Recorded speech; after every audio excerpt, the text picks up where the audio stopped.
Okay, and we should be live. Make sure my microphone is working. Look good.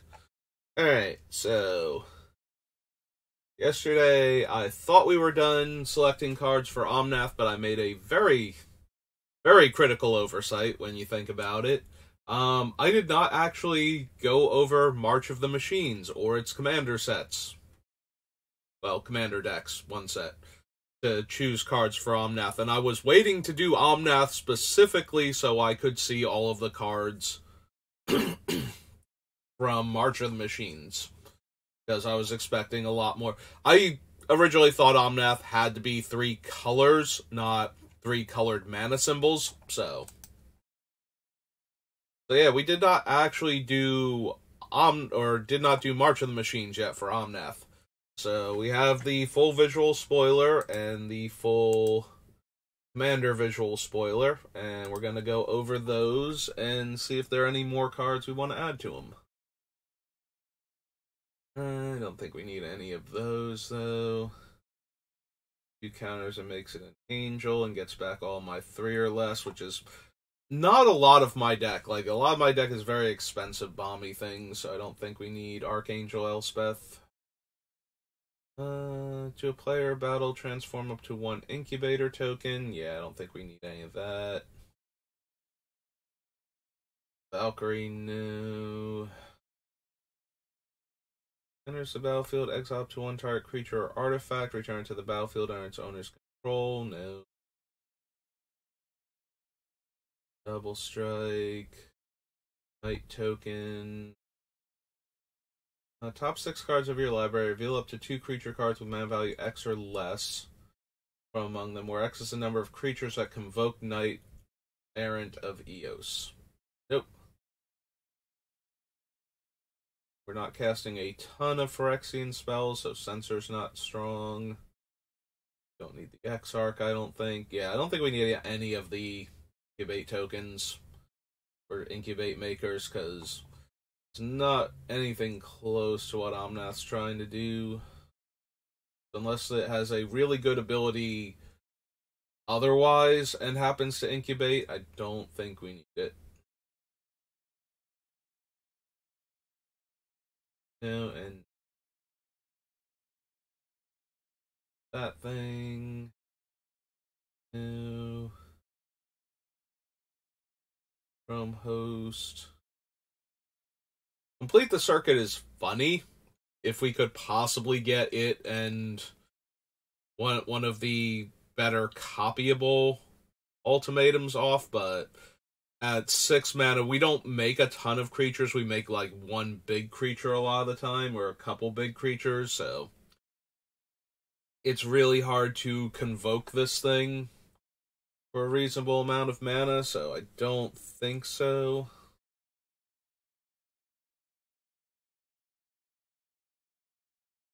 Battlefield under your control, you may draw a card. No. Nope. Flash flying. Yeah, I don't think we need your Takahashi. At least not for this deck. The mines, no. Help. Walker.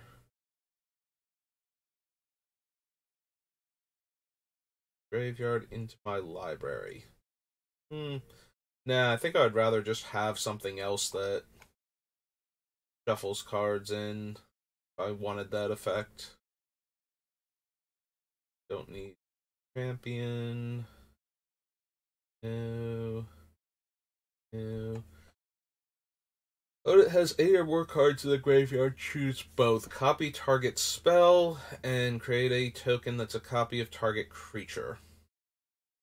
Yeah, we have too many legendaries on our list right now. Like, I'm genuinely considering things like Rada Drabic and both versions of Captain Sisay, so creature tokens aren't particularly good for my deck, unless I'm copying the opponent's stuff, or like one of the tokens made from like Rada Drabic or Mirim, the Candlekeep Dragon Spirit. And 4 mana to copy the spell. For the most part, I would want one of the cheaper ones because my spells are already super expensive. So. Nope. No. Now we already have our X spell for drawing cards. Those.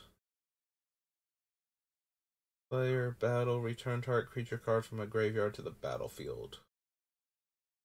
From my graveyard to the battlefield. Yeah, I don't think so. No.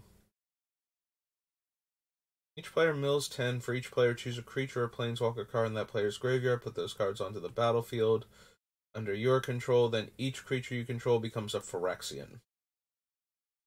That would be neat if it costs like 3 black and 4. I might consider it, but I already have a whole lot of big bomby spells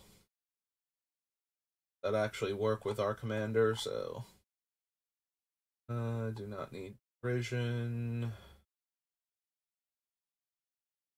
No.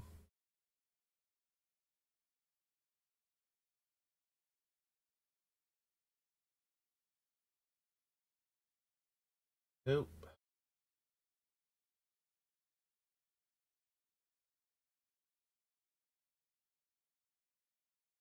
Field. Nope. That has triple black and has Convoke. Enters the battlefield, search your library for a card, exile it face down, then shuffle. For as long as that card remains exiled, you may play it. Spells you cast from exile have Convoke. I mean, its casting cost is already... If we flip it off of Omnath or flip one of our other base black spells off of Omnath and get 3 black, he's only 5 mana to cast to tutor whatever we want. And then we could tap Omnath at least to get him down to 4 if we needed to. Like, if we cast Omnath by paying the 2 life and we missed a land drop where it came into play tapped, we could still theoretically cast this thing on turn 5. So, that is not terrible. Or the turn after we cast Omnath, like if we ramped into him. And then we could tutor our land if we wanted to. For as long as that card's mana exile, you may play it. Yeah, so we can play lands off of it. Alright, I'm willing to consider it. So, March of the Machine. Yes, that thing. Thing's name is Hordling Broodlord.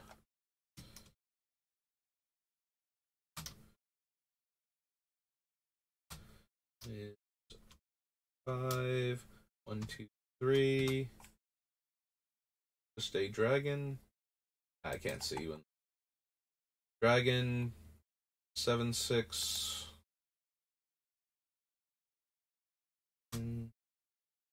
7/6.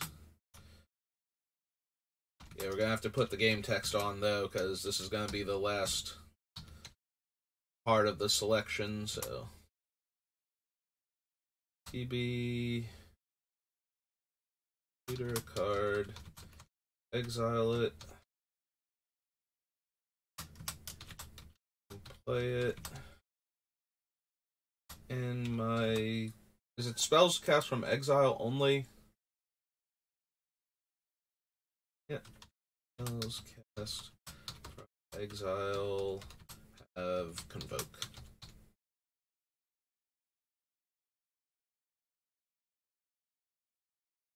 Okay. Hordling Broodlord. Oh, we don't need repurposing. Convoke, destroy target creature or planeswalker, and surveil 2. Honestly, if we're going to run something like that, we'd probably run one of the other ones before this. So, like, oh wow, that's gone right on my head. The not Lone Rider, that's the one from Innistrad. Murderous Rider, I think it is, from Eldraine, or the The one that has Surveil 2 on it and costs less, it's like Price of Fame. From Return to Ravnica block. Yeah, we probably run one of those over this. It's not terrible with the Convoke and everything, but again, we're not running enough creatures. The Unseal. Can't block. Instant sorcery you control deals damage to an opponent or battle. They pay red. No. Alright. Cast an instant sorcery spell, copy it, choose new copies for the target. This ability can only trigger once per turn. She +2s to make 2 colors of mana. Top 5 until end of turn, you may cast an instant or sorcery spell from among those exiled cards. And deals X damage to each of up to 2 targets.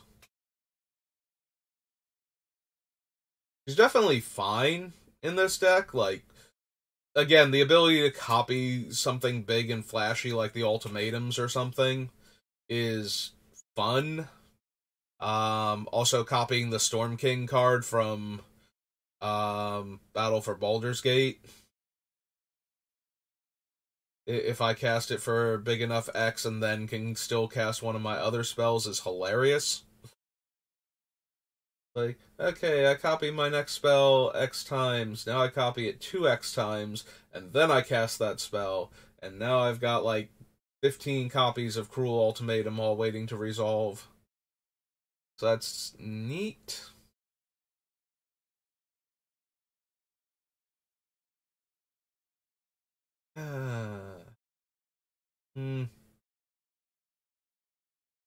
Like, I'm looking at her and City on Fire is like, you know you're going to run me. It's like, yes, City on Fire, I know I'm going to run another Fiery Emancipation.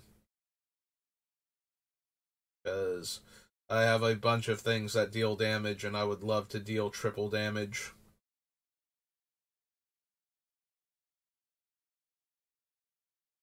Especially for the ones that are gain that much life, as opposed to, and also gain X life. Because then I get to deal triple damage and gain triple life off drain life.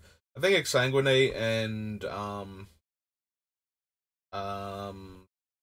Debt to the Deathless are both lose X life, sadly. So, but we still get to deal triple damage with like our dragons attacking and such. So that's still all right. So yeah, City on Fire is definitely making it in. I don't know if Chandra should or not. So let's go City on Fire. 5, red. Enchantment. Oak. And my sources deal triple damage.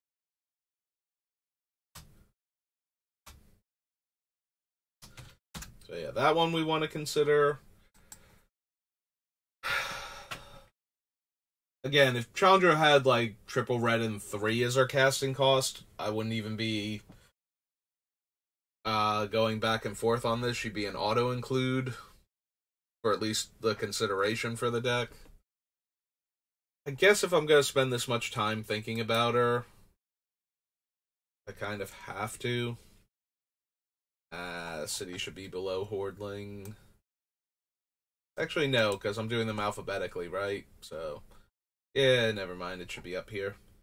Not doing them by color order.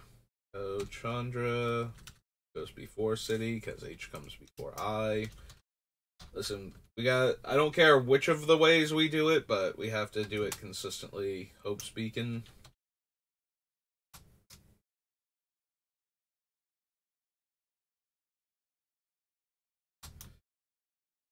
Six mana, right? 6 mana, 5 loyalty. 4 red. Planeswalker, 5 loyalty. Copy.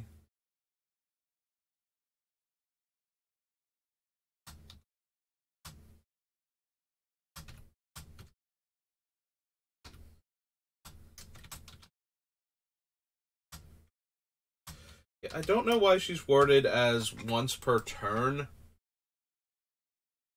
Oh.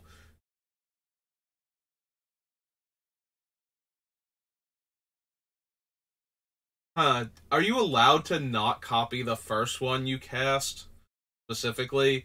Like, it says only triggers once per turn. But I could have sworn that when it's worded like that and it triggers because you cast the spell, that if you don't copy it, you don't get another trigger. So it would literally only be the first thing. There are some where it's like, but maybe it's not. Maybe it is one of those, if you've cast a spell and you actually choose to copy it, then you can't copy for the rest of the turn, but you can choose which one you copy. I actually have to double check that. I do not know, because this wording is relatively new for things like this and slightly awkward, if that's what it means. Because just the way it's worded right now, it seems like you get to copy the first spell you cast each turn if you want to. But then the ability won't trigger after that, but it could have been worded to just be the first instant or sorcery spell you cast this each turn may be copied. And then it wouldn't trigger again after that anyway, so I'm going to guess that it works the other way then, and that's why it's worded like this, but that is very awkward wording if that was their intent for how it would work.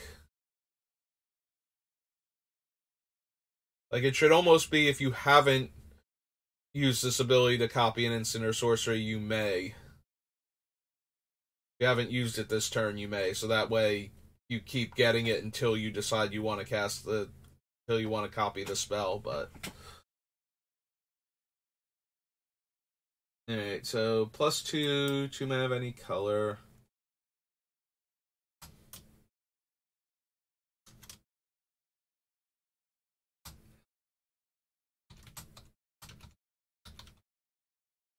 One color. Any combination of colors.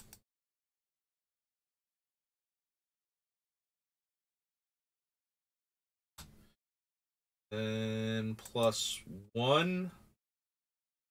Top 5. I may cast an instant or sorcery from among them. +1. Dial my top 5. They cast one instant or sorcery. It's only until the end of my next turn.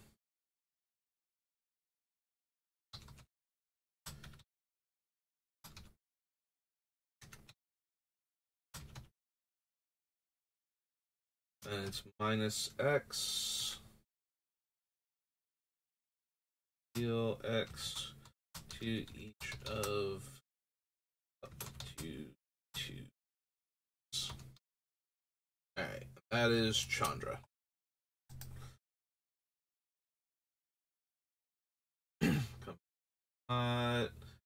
Scald, Furnace Gremlin, no.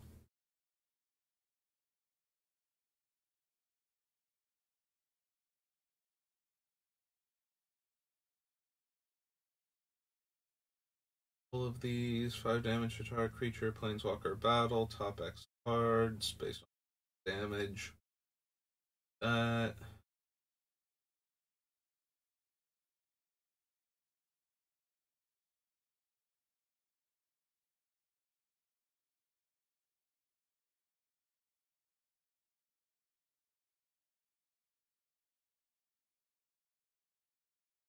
Yep. Invoke, Trample, Ward 2. That invoked it.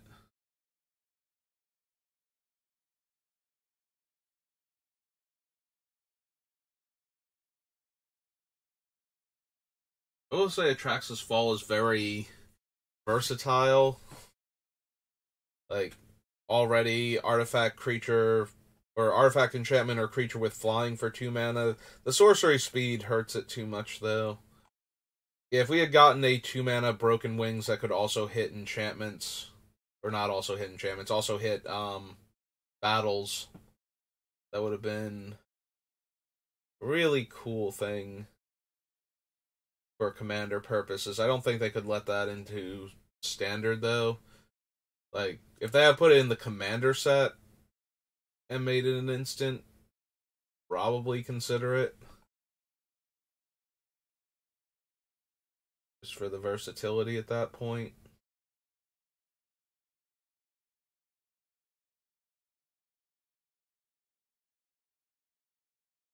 Our warrior, Fertilid.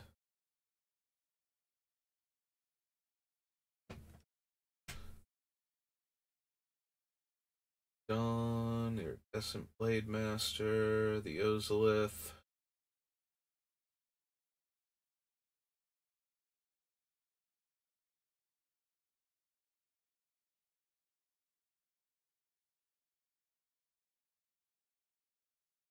Whenever a creature enters the battlefield under your control, draw a card if its power is 3 or greater, otherwise put 2 1/1 counters.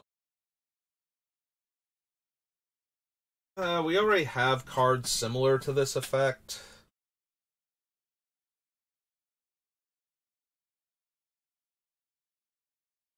I don't think we need it.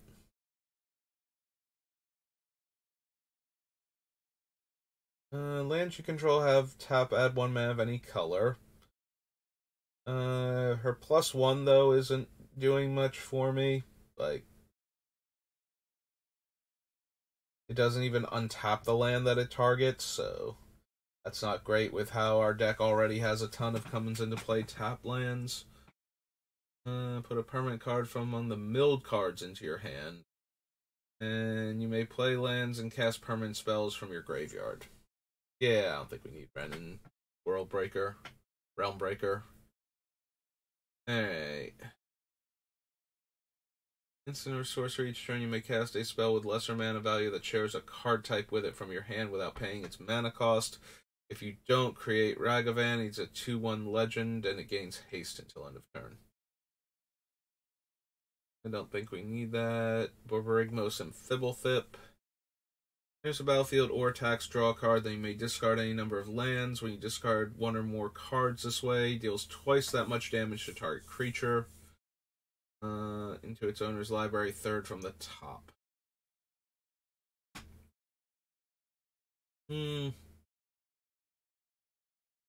Probably not.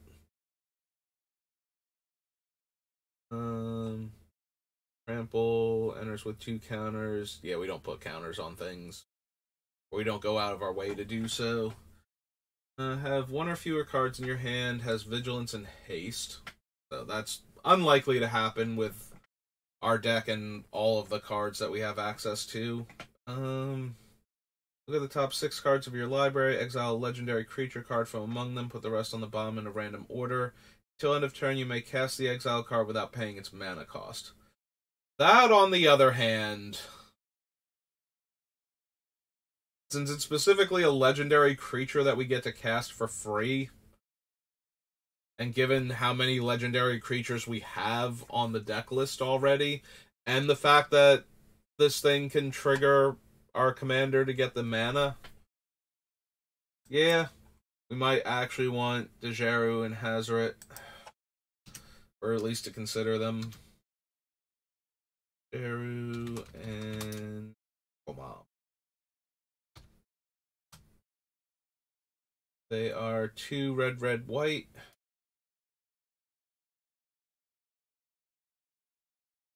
Where are they? A human and a god. Human, god. 5/4 because they have Hazoret stats.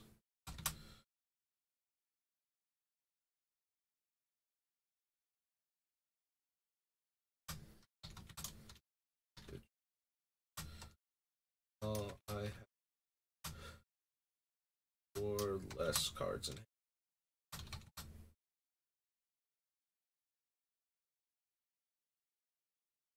This is 6. Look at the top 6, right? Exile a legend.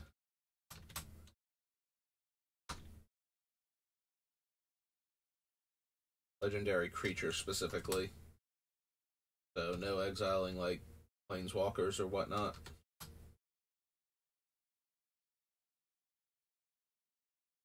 Creature, rest bottom. And I can play that card for...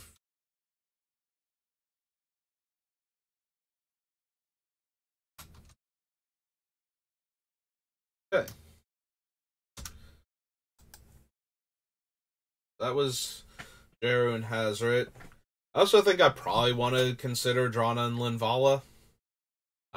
Shutting off all opponents' activated abilities on their creatures and gaining access to them while we're at it.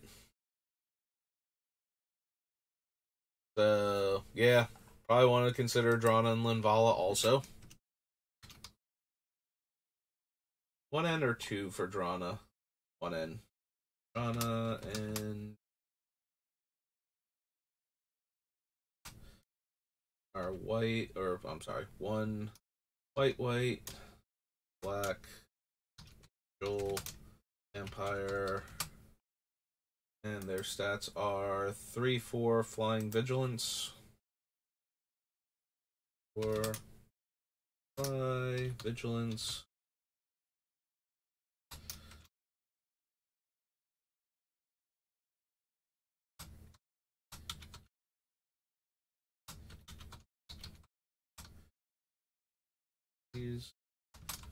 This gains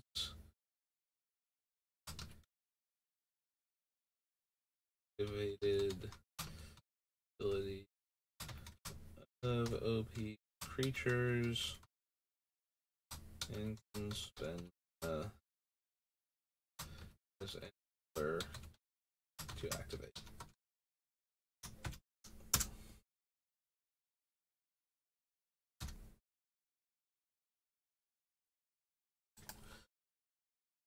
Alright. Yeah, we don't need the Vat Keeper. Errant and Giada. Flash flying. Couldn't look at the top card and can cast spells with flash or flying. Don't need any of that. 12/12 trample for 7. Choose 1, create a tapped attacking XX green dinosaur with trample where X is the greatest power among other attacking creatures. Or create X/1/1 vampire creature tokens with lifelink where X is the number of other attacking creatures, period. Like, the raw number is wonderful. You know, we can potentially cast this the turn after Omnath and have a 12/12 trampler without needing to draw any more lands. And if we attack with it in Omnath, we get to make a 4/4 dinosaur with trample, or a 1/1 lifelink vampire, I guess, because why not?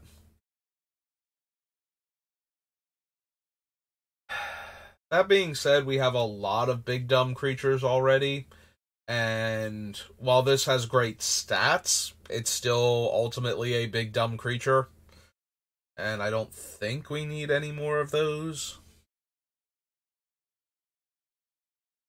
Also, it's not an Elder Dinosaur Vampire. Poor Galta, she lost her Elder status.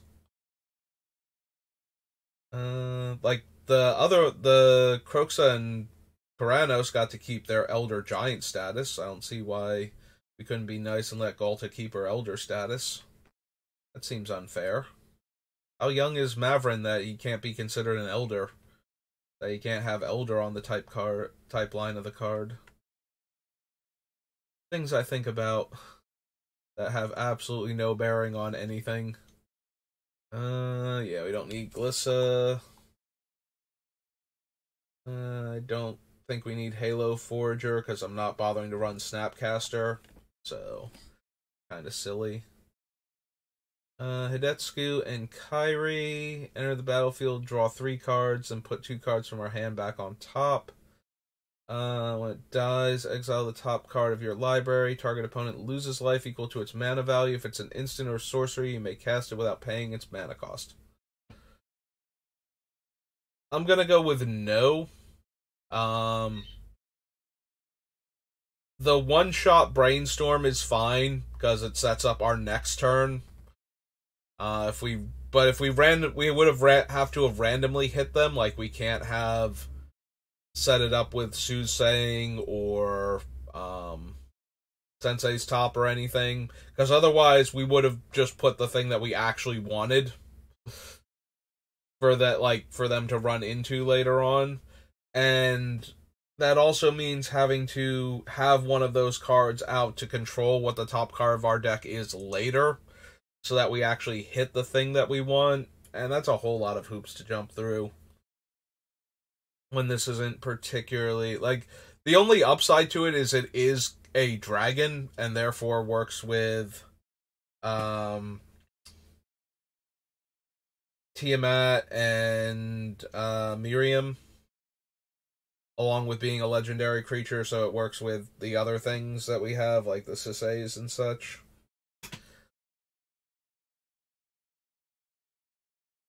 Only to cast a creature spell. Whenever you cast a creature spell, if 3 or more colors, or 3 or more mana, rather, from creatures was spent to cast it, draw a card. Nope. Don't really need the Storm Sculptor. Kogla and Yidaro. Enter the battlefield, choose one. Trample and haste. Fight target creature you don't control, and I can discard them and spend 4 to naturalize and shuffle them into our deck and draw a card. I think I have enough disenchant effects already, including Kogla himself, that we don't need this. I also have a bunch of different haste granting effects. Also, he only gains trample until end of turn. Yeah, I don't think so. Vigilance, Menace, Lifelink. Enters the battlefield or attacks. Exile 5 cards from our graveyard, and then return a creature from our graveyard to play. Yeah, we don't mill ourselves enough to guarantee that this is going to happen, so at most this will happen once naturally in the game, maybe twice before. Like, it'll happen once with any amount of consistency, and twice seems like a far-off possibility. Unless one of our opponents is actively milling us without exiling our graveyard for some reason. So, I don't think I need a 6/6 Vigilance, Menace, Lifelink. I have other options. There's our boy. There's a good boy. You're a good boy, Quinn. You don't need to be sad all the time. You're never meant for military school anyway. Nickel and Torbrand. Flying First Strike Haste. Deals combat damage to a player or battle. Choose any of these.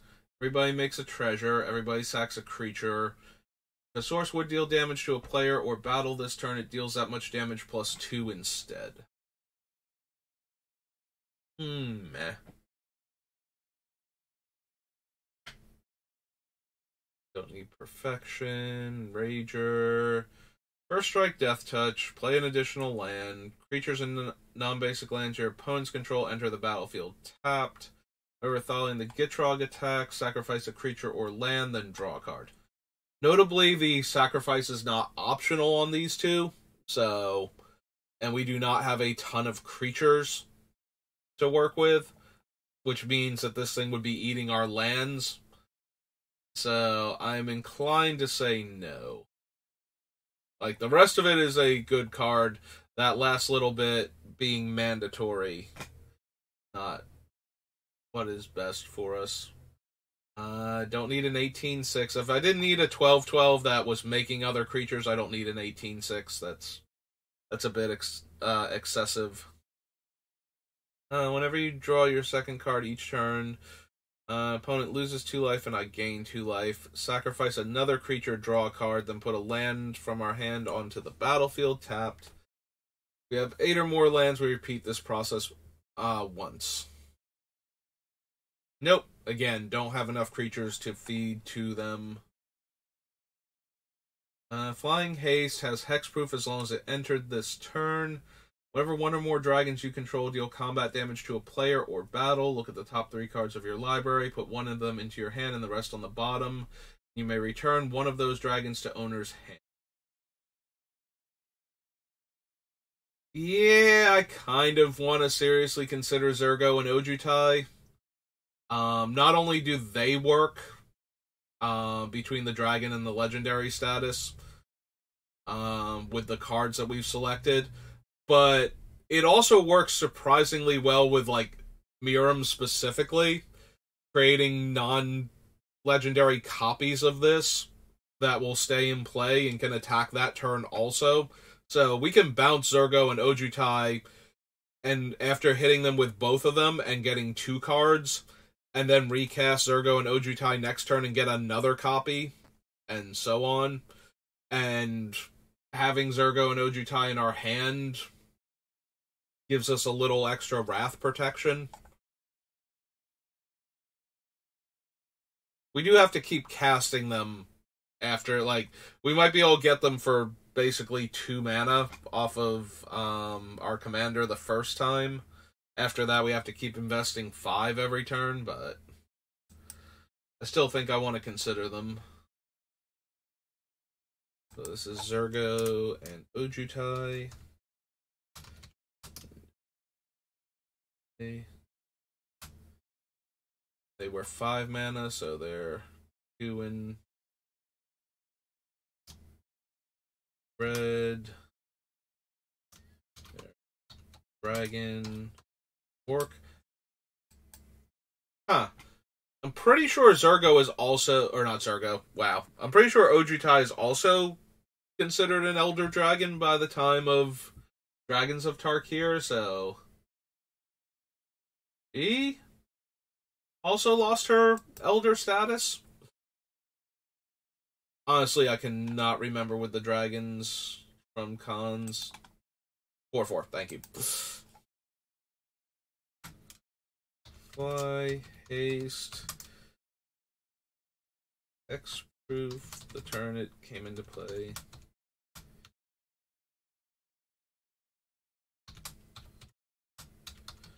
Dragon deals combat damage to OP or battle. I can look at the top 3. Top 3.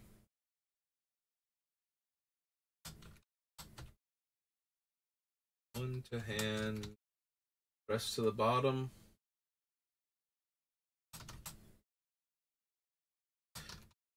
And I may bounce a dragon.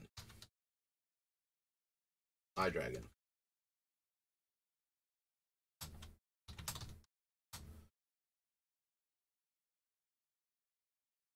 That is 1 or more. Oh, so we only get the 1 card then, unless we deal damage to a different player.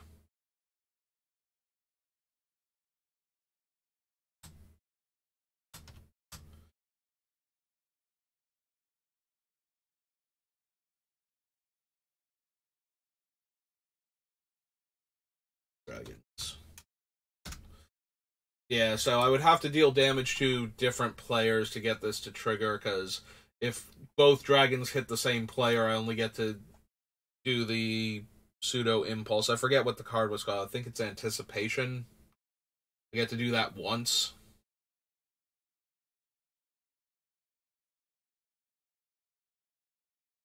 No, no, no. My control gains as this land would leave the battlefield exile instead of putting it anywhere else. I think so. Sword, there are no new lands. On to the flip cards. Now I get to tilt my head sideways a bunch. Exile target non-land permanent opponent controls that isn't exactly 2 colors. Flips into whenever I cast a spell that's exactly 2 colors, look at the top 6 cards. I reveal a card that's exactly 2 colors. We put Niv Mizzet Reborn into the deck, but we only have like 20-ish cards on the list that are exactly 2 colors. So while this will trigger a reasonable amount of the time, I don't know how often it's going to hit consistently. Deals damage to you or a permanent you control. They lose 2 life unless they pay 1. Sack 3 other creatures to flip her over. Yeah, we don't have enough creatures to sacrifice. This is the Anthem one, so I don't think I care. Don't need the Sarah Angel one. There's the battlefield. Look at target opponent's hand, and then their spell costs 2 more. Yeah. Creatures you control gain hexproof and indestructible until end of turn. We're not enchantment heavy enough, I don't think. Also, I only get an Aura God or Demigod from the front side, so even if we were enchantment heavy enough, the front side's doing nothing before we flip to a Aura. And if I wanted that effect, I would just be running one of the actual enchantresses.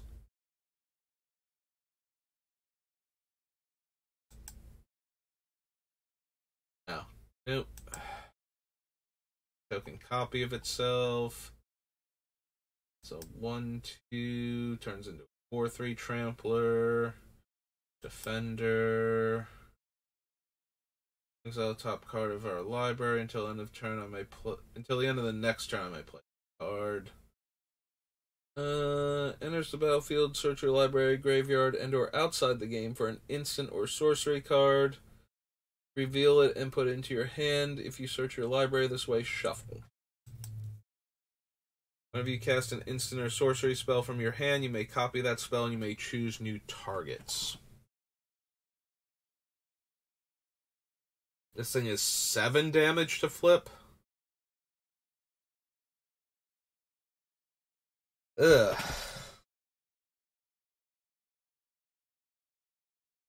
What's the actual casting cost on it? It's 5 mana and then 7 damage to flip it. I don't even think that's worth it, honestly. I think I would rather just have, like Lithoform Engine or Mirari or Swarm Intelligence at that point. Tap target creature or artifact or creature. Opponent controls, put a stun counter on it. Deals combat damage to a player or battle draw. No. Alright, that's a convoke one. Draw 3 cards and discard a card. Copy target spell I control.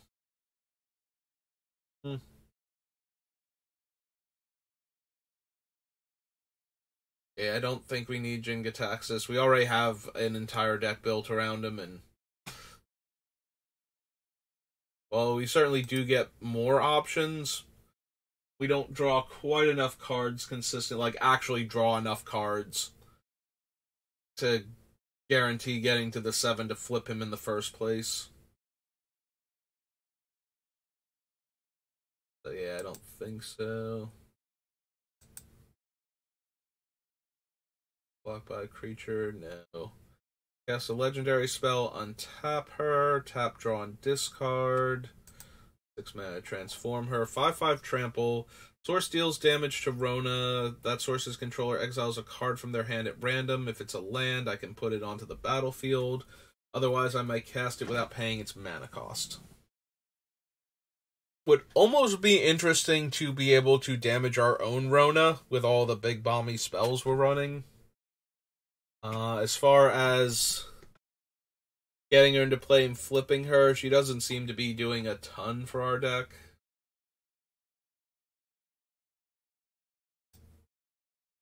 Flying transforms into this. Look at the top card of your library. If it's a land, put it onto the battlefield. Otherwise, put it in your hand. Nope. Death Touch.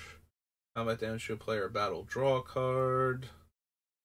Sacrifice another creature or artifact, deals X damage to target opponent or battle, and you gain X life, where X is its mana value. Which is already not 2 gray. Beginning of combat on your turn, return up to 1 target artifact or creature from your graveyard to the battlefield, gains haste, exile at the beginning of the next end step. No, I don't think so. This is the one that makes 1/1s, yeah. Eldraine makes an opponent discard 2 cards, and then it's a rack variant. Destroy all legendaries, destroy all non-legendaries. We can do both. And then Marchesa is Menace, Death Touch. Attacks remove all counters from up to 1 target permanent. Beginning of your upkeep, if you haven't been dealt damage since your last turn, you draw a card and you lose a life. Alright, Marchesa has a lot going on. We can destroy everything other than our commander and other commanders. We have a lot of legendary creatures in the deck, so having a Wrath that doesn't hit them is not terrible.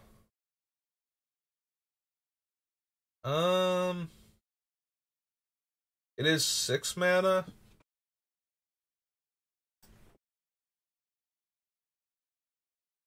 Alright.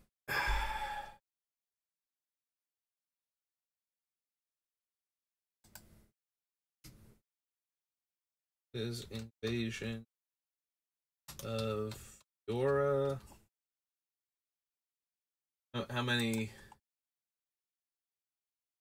Fiora. 1R.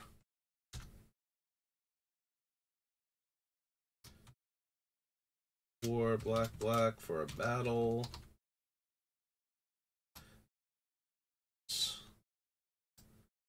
4. Battle.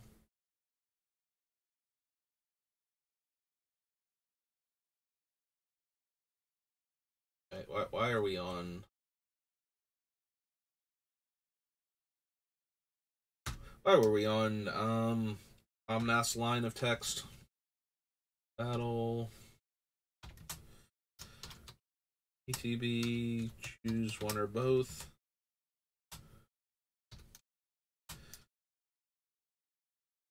Royal Legends.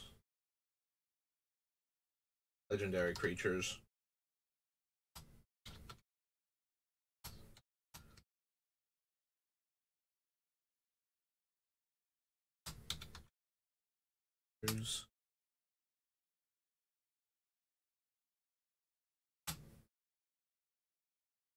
Chesa.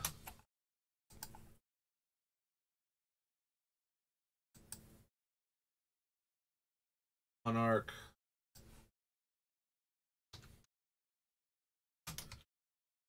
Monarch. 3, 6. Menace. Death Touch. Attacks. All counters. 1 permanent.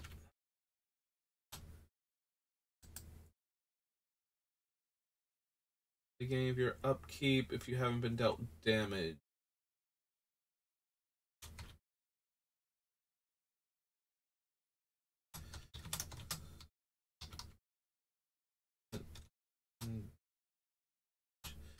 Since my last turn. I lose 1 and 1.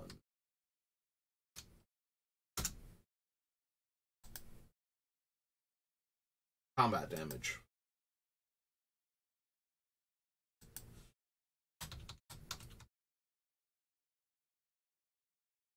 Important distinction.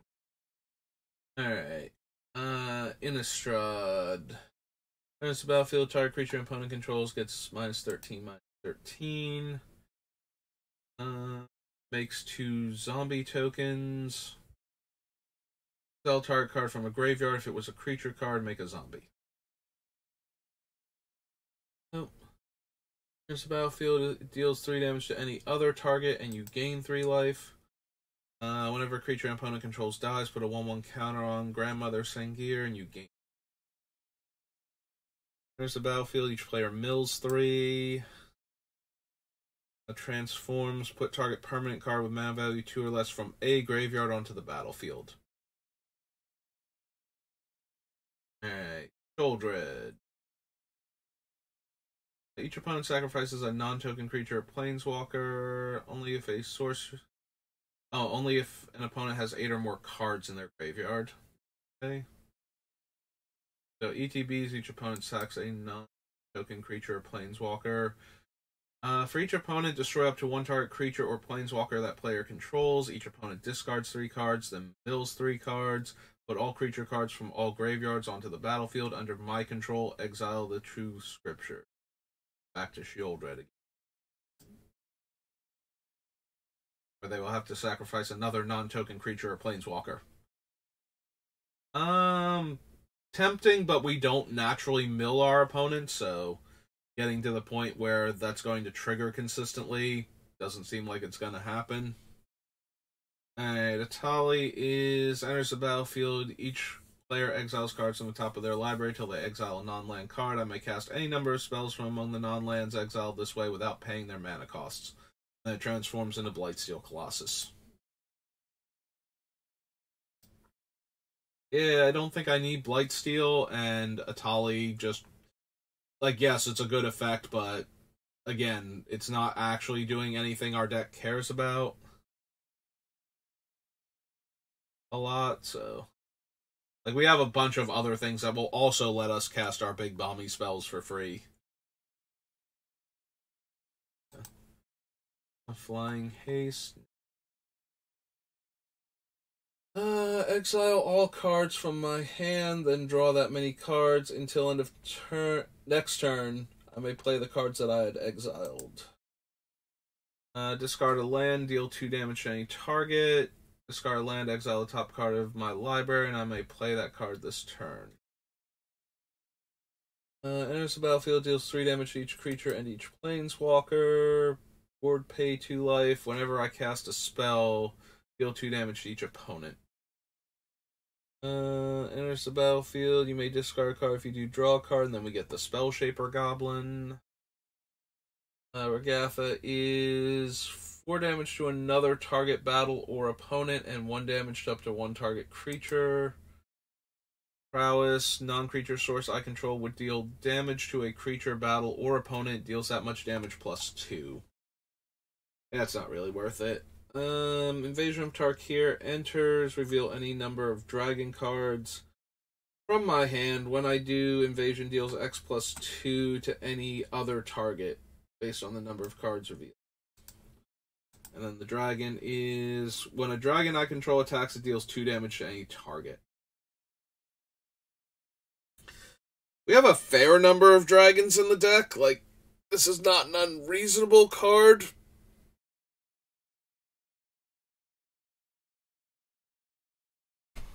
But it's also not, like, super useful either. Like, the front side is not going to kill a lot of things very often. Like, it might deal 3 or 4 damage with how our deck is, but most likely it's going to deal 2, even with all the dragons we have.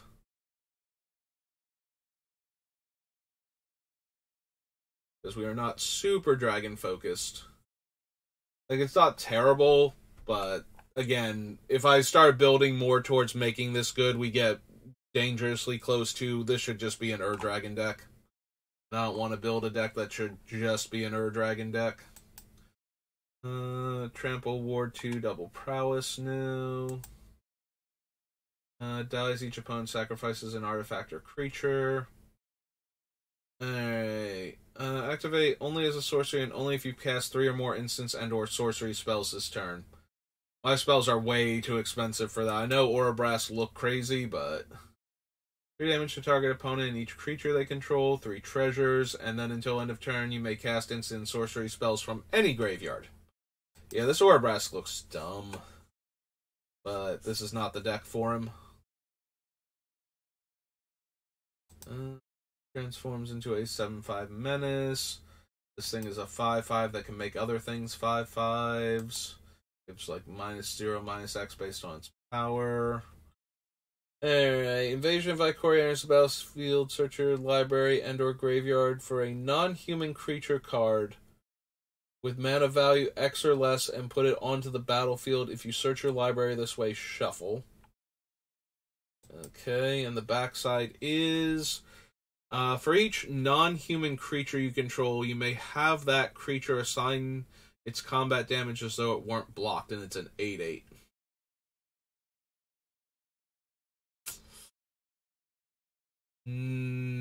No. Like, it's alright, but Port of Calling is way better in our deck. Even if we can't convoke super well, it still does what we need it to. This one, we can't get any kind of discount for revealing it off of our commander. It's limited to non-humans. And Zalortha is just okay in this deck. Like, most of our big dumb things already have trample. Being able to assign the combat damage directly isn't the most helpful thing in the world compared to what it could be doing. Look at the top 5 cards of your library. You may reveal a permanent card from among them. Put it in your hand. Put the rest on the bottom of your library in a random order. And trample, when you cast a spell, gains indestructible. Enters the battlefield, put a 1/1 counter on target creature you control. Then that creature fights. And another creature gets +2/+2 and loses all abilities, and it's a 4/4.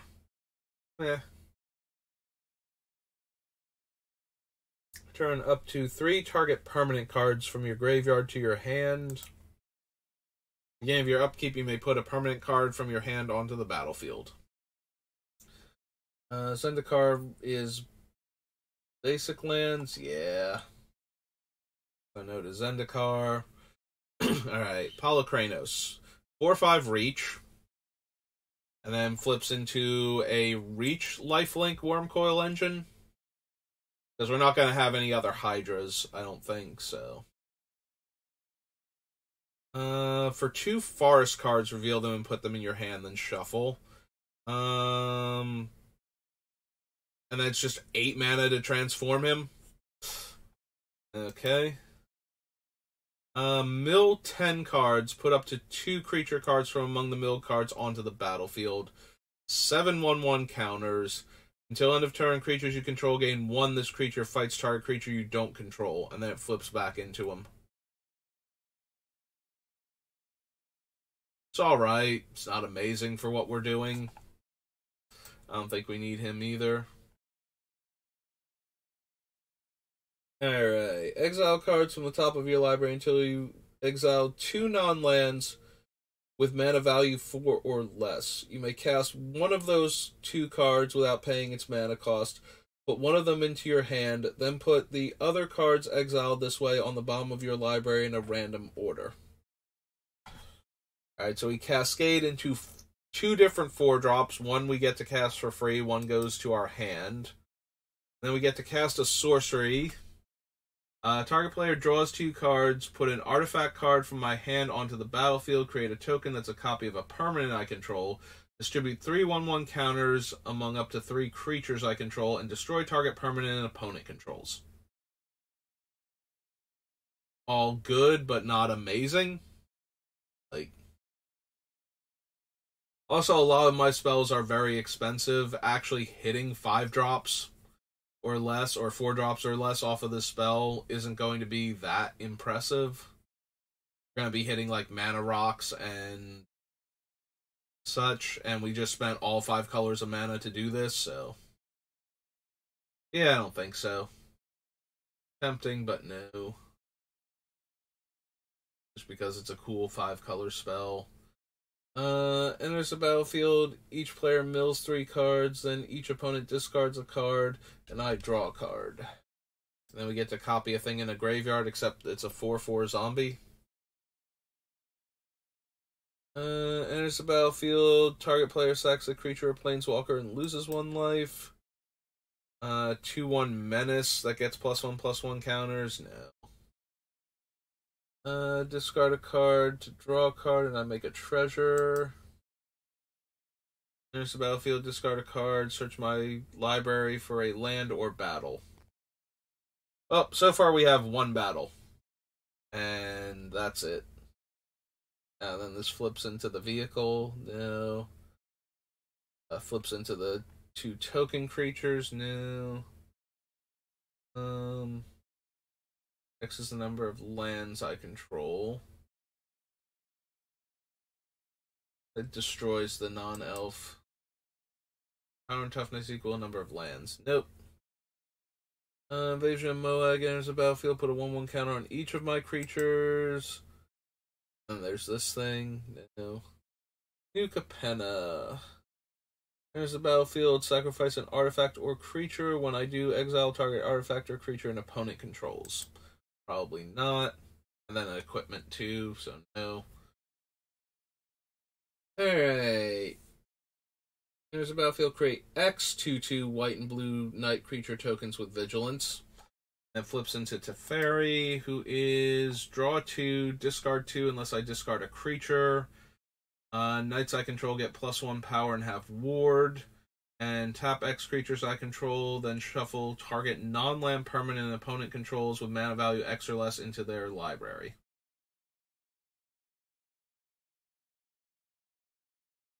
If it's a land or double face card, yeah, no. I have nearly enough of those on this list. Volda enters the battlefield. Return target non-battle permanent card from your graveyard to the battlefield.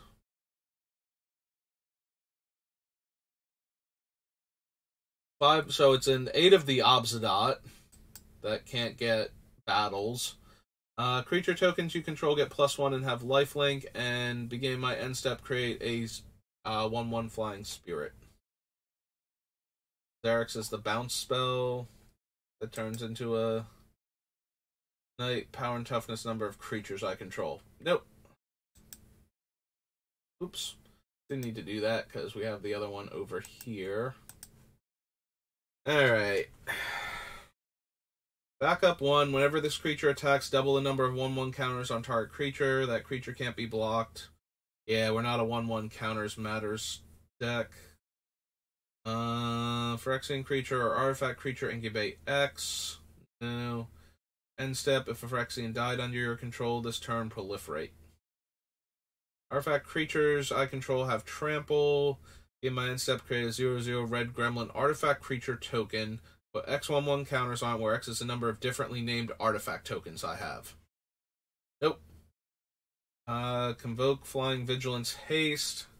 Alright, cast another spell that has Convoke Scry 2, draw a card. He's the Knight's Matter Eminence guy. Draw a card, then discard a card. Flying First Strike deals combat damage to a player. Return target knight creature card from the graveyard to the battlefield. I don't think I have any other knights, so I'm going with no. With 2 more creatures, draw a card. 2, discard a card, make a 2/2 knight. +1/+1 has vigilance. Attacks. Look at the top 6 cards of your library. Reveal a card that shares a creature type with that creature from among them. Put in your hand, the rest on the bottom of your library. Makes a bunch of golems. They gain indestructible. Sells a non-land permanent. Gives them an XX token. Enters the battlefield. 1/1 counter on each of any number of target creatures and a charge counter on any number of artifacts. Sacrifice an artifact, proliferate. This creature attacks, return target non-land permanent card with mana value X or less from your graveyard to the battlefield where X is this creature's power. It's really hard to get back any of our good stuff without being able to pump the Scale Lord. Like, yes, I can put the backup on one of my creatures and attack with it and get something really big back, but after that, it's not going to do the thing anymore. Begin combat, populate, yeah. X 1/1 spirit creature tokens with flying. Then we have the Will of the Planeswalkers is only relevant for planar chaos, so.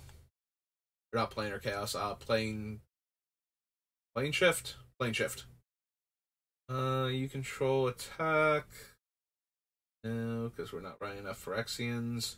Next spell I cast this turn has Convoke, helping. We don't have enough Planeswalkers for the talents. You attack with 2 or more creatures, draw a card. Whenever another player attacks with 2 or more creatures, if they didn't attack you, they draw a card. That's all the white ones, I believe.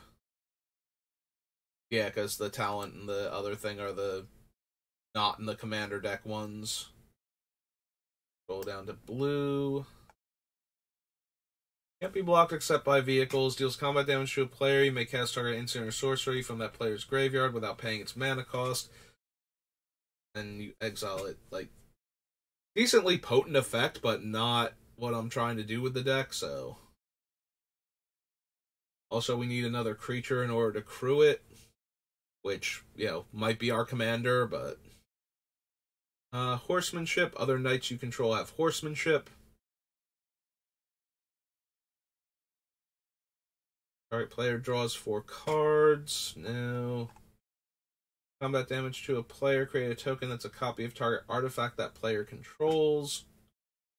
And again, we're not running enough of the Planeswalkers for the talents to matter. Death Touch. Enters the battlefield or attacks. Mill 2 cards and incubate X, where X is the number of creatures in the graveyard. Menace. Lifelink. Whenever a knight you control deals combat damage to a player, put a 1/1 counter on that creature and create a blood token. Non-token knight you control dies. Each opponent loses 1 life, and I draw a card.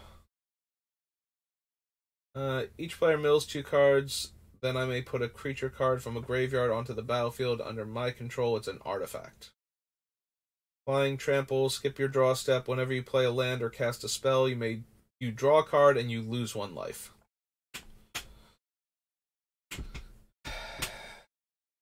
Flying Trample, skip my draw step. Whenever I play a land or cast a spell, I draw a card and lose a life.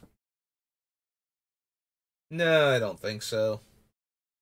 Like, this is good when you're going to cast a lot of cheap spells, and therefore get to draw way more cards than you normally would in a turn at the cost of 1 life per card. We are going to cast 1 to 2 spells a turn, and possibly play a land, so. That is actually just making our 1 draw step cost us a life every turn. That is not helpful. Shuffle your library as many times as you want. Exile the top card of your library. The total mana value of the cards exiled this way is 13 or less. You may cast any number of spells from among those cards without paying their mana costs.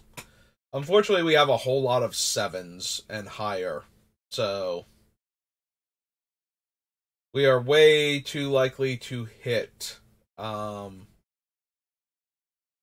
spells that push us over the limit. Also, this thing doesn't have lots of red in the casting cost to make it cheaper on top of that, so.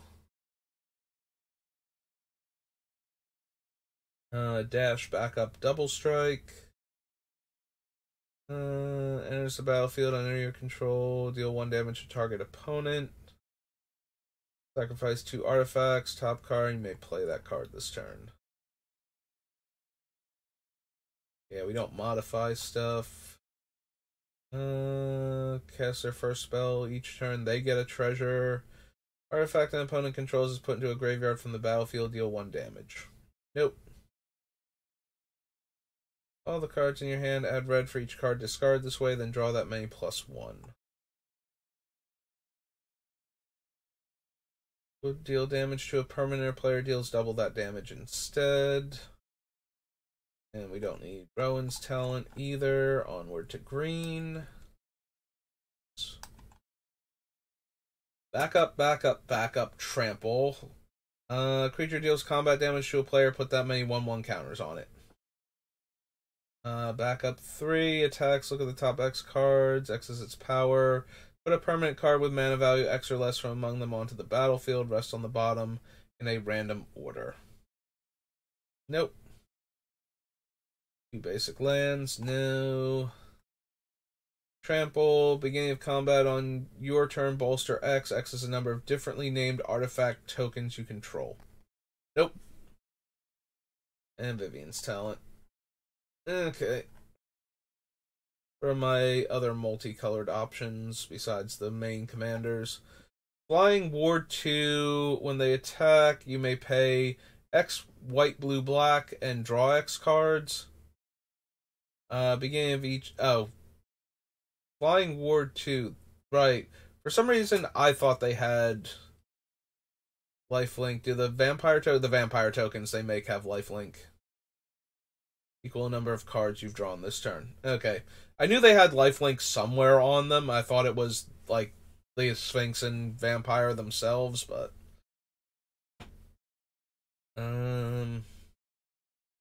Yeah, I don't think we need them. We have plenty of other things going on. Like, if I didn't want Azer, I don't think I want this one either. Pretty much. Flying, whenever you cast a historic spell, return target non-land permanent card from your graveyard to the battlefield. It gains haste, exile at the beginning of the next end step.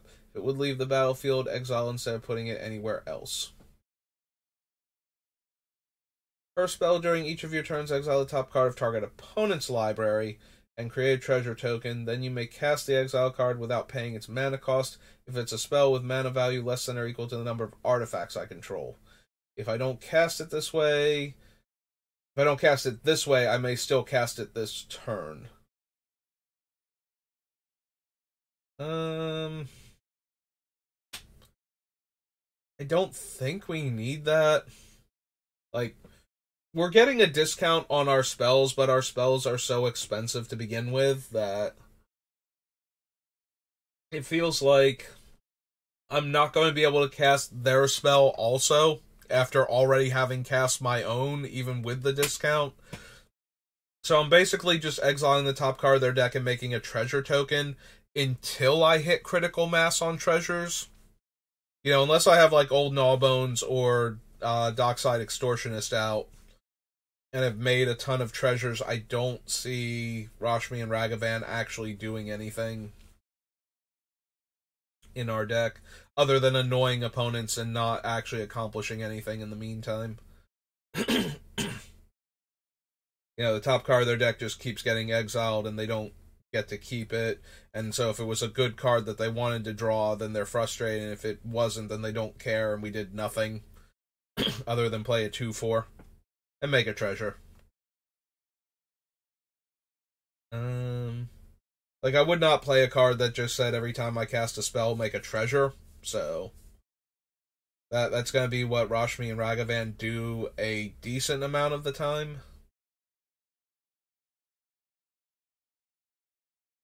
Saint Treft and Rem Karalos become tapped. Make a 1/1 human. Then you make a 1/1 spirit. And then you make a 4/4 angel. And whenever you cast a spell that has Convoke, untap them. So, no, because I'm only ever going to be able to make the human consistently. Flying Vigilance. One or more 1/1 counters are put on a creature I control. Deal that much damage to target opponent. Nope. Then you create a tap treasure token. Then each player draws a card. Nope. Flying Vigilance attacks. The next spell you cast this turn has Convoke. Not helping. Whenever Vanisher becomes tapped, exile up to one target non-land, non-token permanent. Then return to the battlefield under its owner's control at the beginning of the next end step. Draw a card, put a 1/1 counter on each other merfolk and or knight. Red, white, 1/X, Convoke. Enters the battlefield, create X 1/1 red elemental creature tokens with. Whenever this creature becomes tapped, it deals 1 damage to target player. Neat. Powerful, not where we want to be. And we only chose one battle, so Begin the Invasion does functionally nothing. Unless we specifically want to put in a 6 mana card that will tutor for it at sorcery speed and put it into play. with no other upside whatsoever. Alright, well, that was a lot of text. I don't think there are any lands or... Oh, no, there are a couple artifacts. Oh, and these three. That's right, I almost forgot about them. These are the ones that come in the not the pre-cons, the pre-release kits for some weird reason. Even though you're not allowed to play with them, it's like, why are you confusing new players with this? Like, just put them in the commander sheet. It was, like in the set and collector boosters, it would have been fine. One or more creatures you control that entered the battlefield this turn deal combat damage to a player, create a 5/5 dragon spirit creature token with flying and 2 mana to give creatures I control haste. Yeah, not feeling that one. Catilda and Liar. Whenever you cast a human spell, target instant or sorcery in your graveyard gains flashback until end of turn for its mana cost. Don't think so. Also, how are they only a human and not like a shaman or wizard? Some type of spellcaster?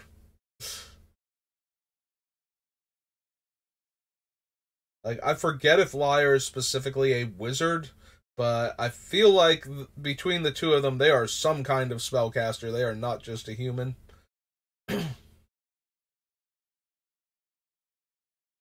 Also, yeah, Samurai and Ninja, I believe.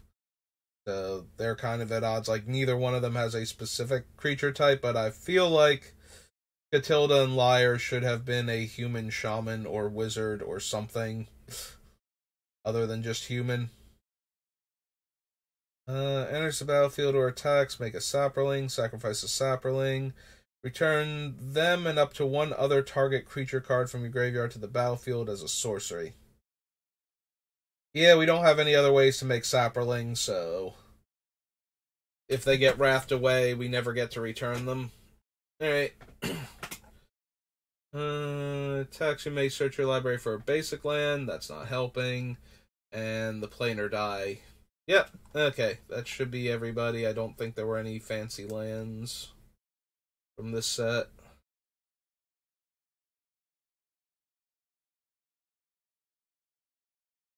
Nope. Okay.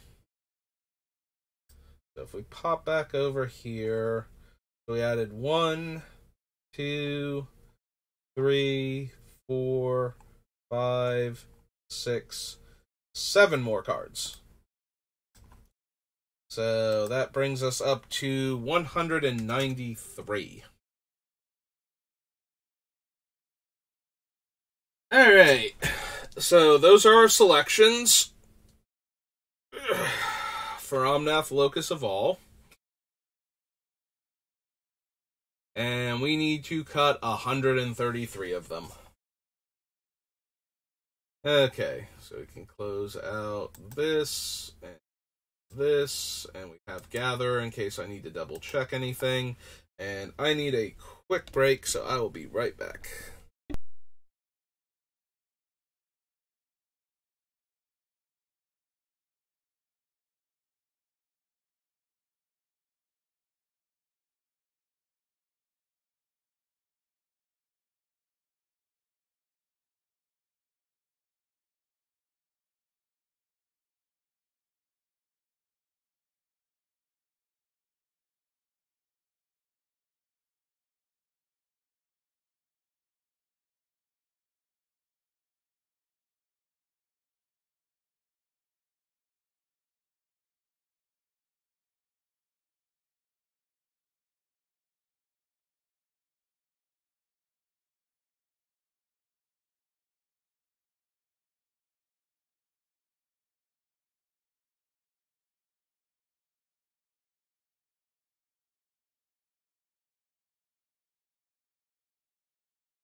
Okay, back. And we are theoretically ready to go with Omnath. Alright, so there are a few cards that we could probably just take out that seem super low on the power level compared to the other cards we're running. I'm very amused by this card. We're going to see if Naked Singularity makes it all the way through the deck. I have to imagine it won't by the end of it, but because it's just too hard to maintain the cumulative upkeep for more than a few turns. But it does get to the point where sometimes players just literally will not be able to cast any of their spells while it's out. So, and we'll be fine because our mana base is absurd. Shards, Captain Sisay. Crosis is okay. Fires of Yavimaya. I do like all of those, but I like a lot of things in this deck, but that doesn't mean they're going to be good. We can probably cut the Altar of Shadows. It was a silly idea, and we don't really need it. We have plenty of other stuff going on that can kill lots of things. Kiki's probably too low power level because we don't have enough non-legendary cards for him to copy, despite the fact that he otherwise meets the requirements of the deck.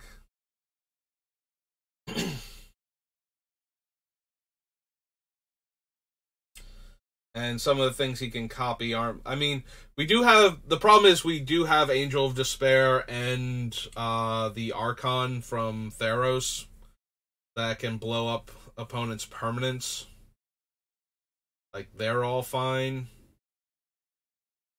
for Kiki. I don't know how many other things we have for him, though, that actually would matter. Like, Archon doesn't super matter, except that that player won't be able to... The player that kills us, that kills it, or whoever active turn it is, won't be able to attack us for one turn, but that's it.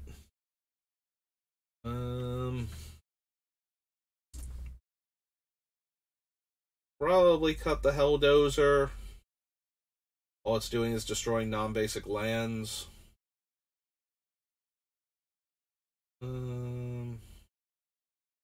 Keep Tidespout for right now. That is okay, not amazing. Una.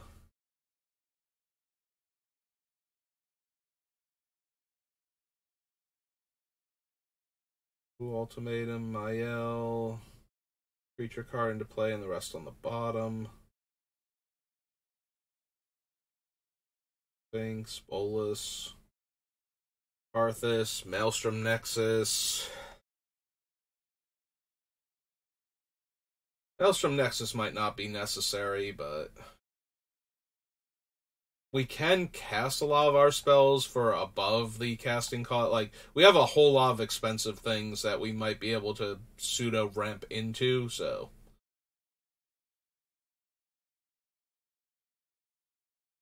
With our commander...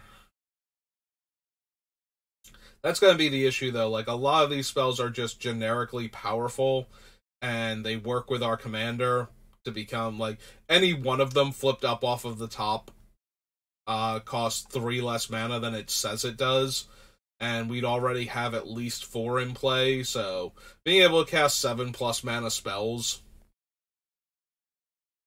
starting on turn 4, or turn 5, rather, just seems really dumb. Maybe even before that, like, actual artifact mana ramp does help us on like turns 1 and 2 to speed up the process dramatically, so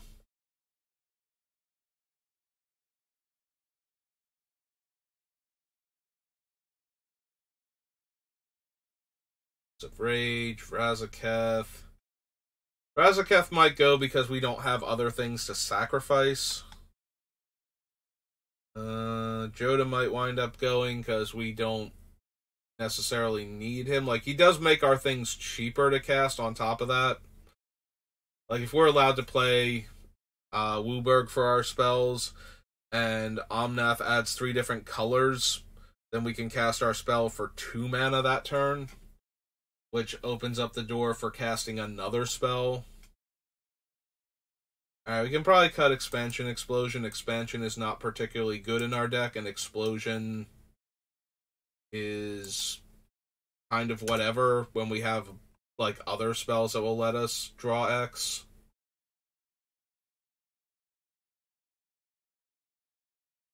Firemind Vessel, Ilharg, Dragon God, Mizzet 5-color, Mizzet Reborn.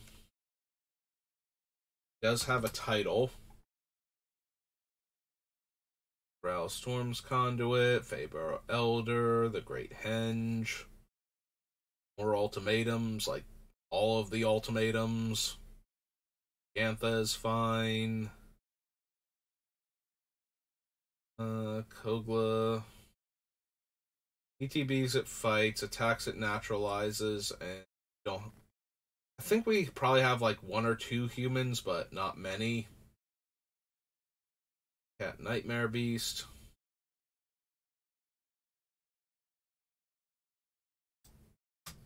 Yeah. Isaka is Vigilance, tap add 1 mana of any color. My other legends have Vigilance and tap add 1 mana of any color. And the Bridge, reveal from the top until I hit a creature or planeswalker and put into play, and the rest on the bottom. Homa, we have Mareet. World Trees currently in the deck.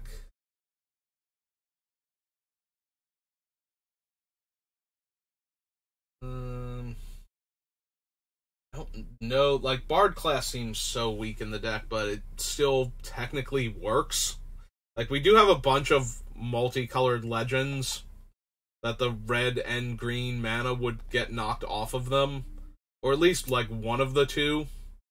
And then, like, our commander and some of our other 5-color cards also get that benefit, and they're coming in with an extra counter. And if I really want to, I can level it up the 3rd time, and casting a legendary spell gives us the next card off the top of our deck, too.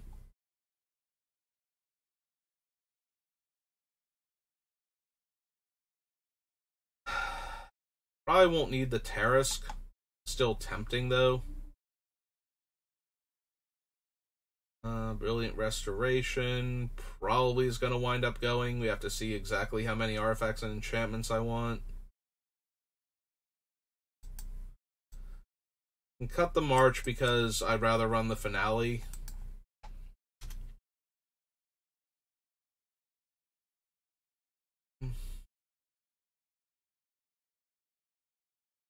She is 1 tap to do that, not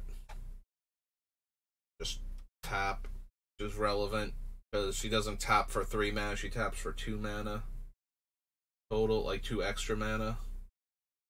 Rocco is probably too strong. Also, they're a chef. Void Rend, Joda, got a drawback.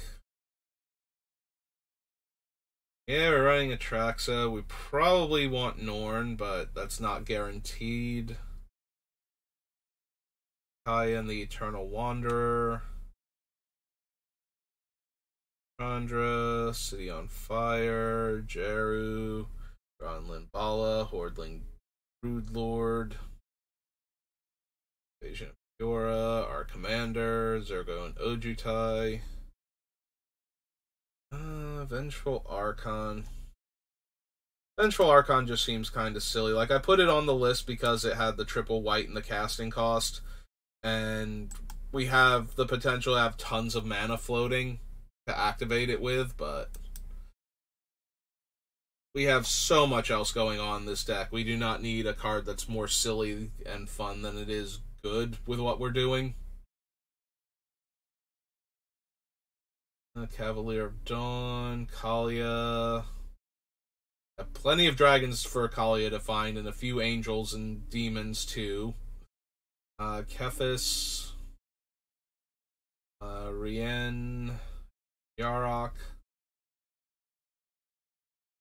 Say Weatherlight Captain. Might not need Ascend, but that's only because we have other things that do mass reanimation.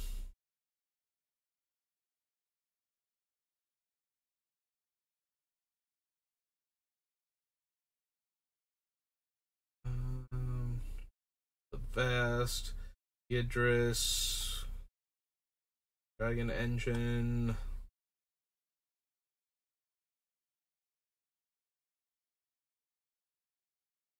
Yeah, cool. So we've been through the entire list, and I've got 1, 2, 3, 4 cuts already.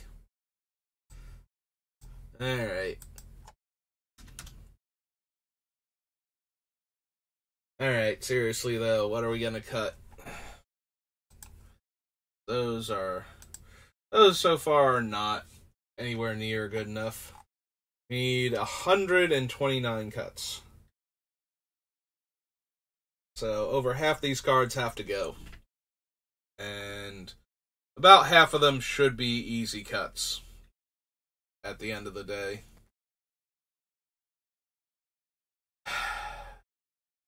Yeah, it's more silly than good. I do like the idea. I am amused by running Naked Singularity in this deck, but I don't think this is the 5-color deck for it. It's close, though, because a lot of my lands can tap for, like, 3 different colors of mana, so... Like, it's really hard to put me off of my colors because of that. Like, even more so than if I use my normal 5-color mana base, which is the 10 duels and the 10 shock lands instead of the 10 triomes. But given how Omnath is so concerned with lots of different colors, the triomes actually seem a bit better. Even if most, like, I'm going to have most of my lands come into play tap because of it.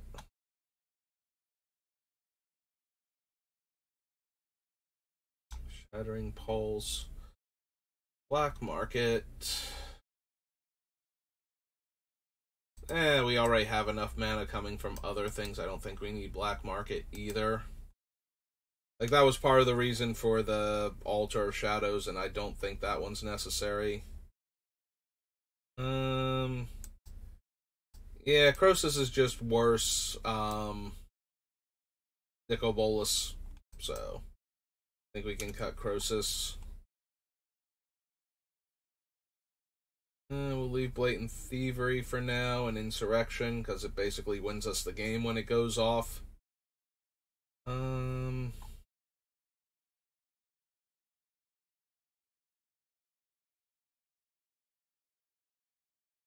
Worlds, Kiki-Jiki, Yumiosians, got Traitor to Mortals, Blazing Archon.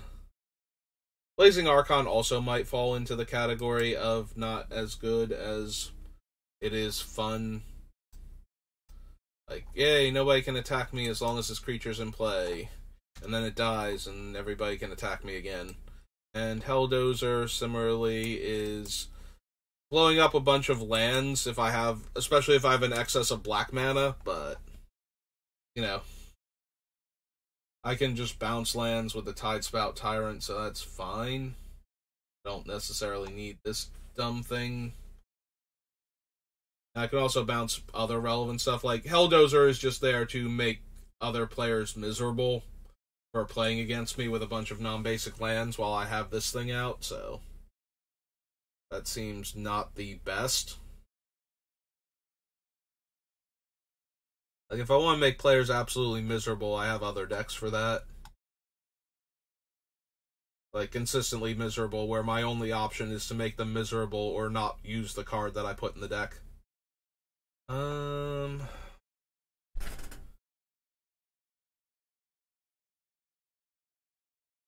I'm wondering if we need the Prince of Thralls.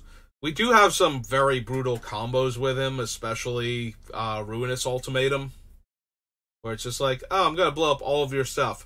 How much of it are you giving to me? Give me your things. I request them. One thing I don't like about losing Helldozer is we do have a bunch of stuff that steals our opponent's things, and we are losing access to a way to kill homeward path very easily, but like right now our main way to kill it I think is the ultimatum. Like the Jund ultimatum. Violent, yeah, there is violent ultimatum.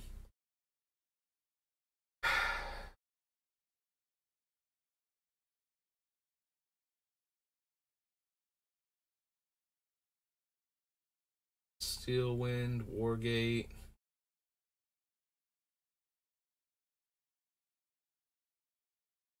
Yeah, we probably don't need Pestilence Demon. We can only activate him 3 times before we kill our commander. I would prefer not to do that. Like, he is a thing to just dump a ton of black mana into when we're ahead on life, but we have so much other things we can be doing with our mana right now.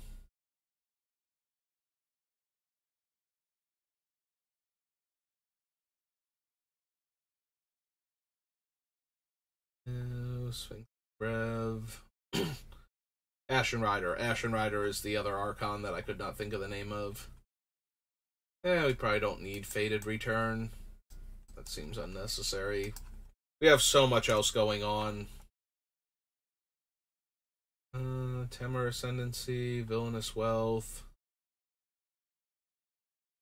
Soulfire adds 4 to my spell to buy it back.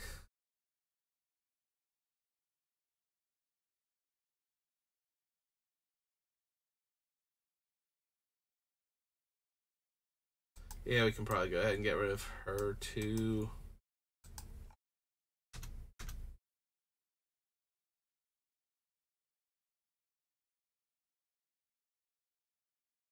Alright. So we're on Dragons of Tarkir. Got 1, 2, 3, 4, 5, 6, 7, 8. So 181, clear all. We're on Tarkir. Sarkin Unbroken. Omnath Locus of Rage. It's got an extra parentheses.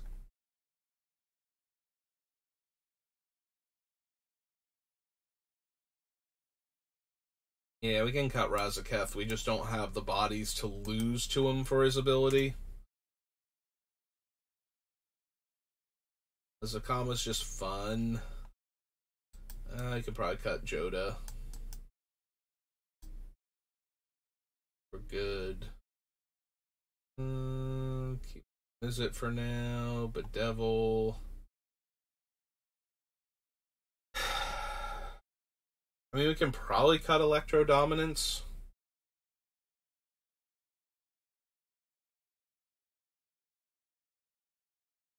Yeah, I'll consider it. Ilsharg is fine for right now, and he still doesn't have a Z, no matter how much I want to mispronounce its name. Great Henge I want to keep. Next Bloom Ancient.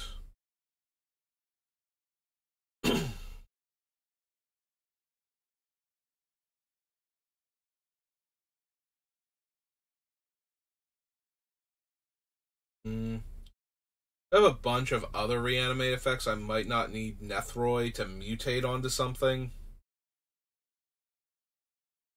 Mostly just giving Death Touch and Lifelink too. Like, he's smaller than a lot of my other big dumb creatures, so he's actually not buffing anything's stats. Like, maybe... Oh no, he can't even do it to Kalia because she's human. She is one of the few humans in my deck. So he can't even buff Kalia, who is like a 2/2 flyer. Yeah, no. Okay.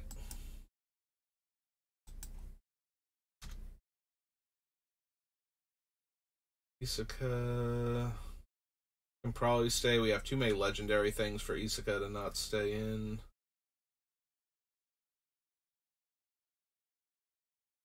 That does kind of weaken Marit if I'm going to copy a creature with him, because he doesn't keep his name.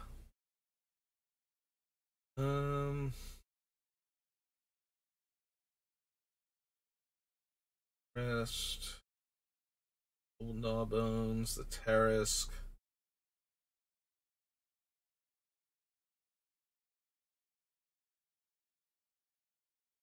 Brilliant Restoration. Yeah, Restoration can probably go. Like, most of my stuff, like, most of my really good stuff are creatures and instants and sorceries. Like, we have a few powerful artifacts and enchantments, like the Kami War here, but we don't need it.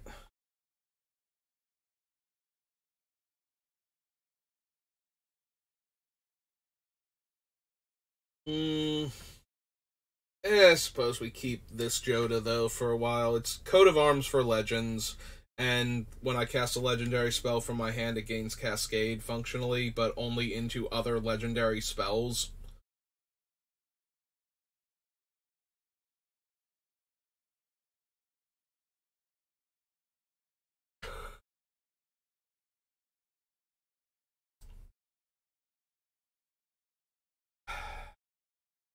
We probably don't need this Chandra, if I'm being honest. She's good, but we have enough other things that can copy our spells. And at 6 mana, we're not going to get to cast the spell and Chandra in the same turn to set it up, so she will have to live a turn cycle, which is true of the other, like the other Chandra and the Ral, but they cost 2 less mana to cast. Although she does rebate us 2 mana immediately, like, it's a real 6 of one, half dozen of the other. Alright, we'll leave her on for right now because of that. Like, I was thinking of cutting her because she's worse than the other two, but she's about the same in the grand scheme of things, so.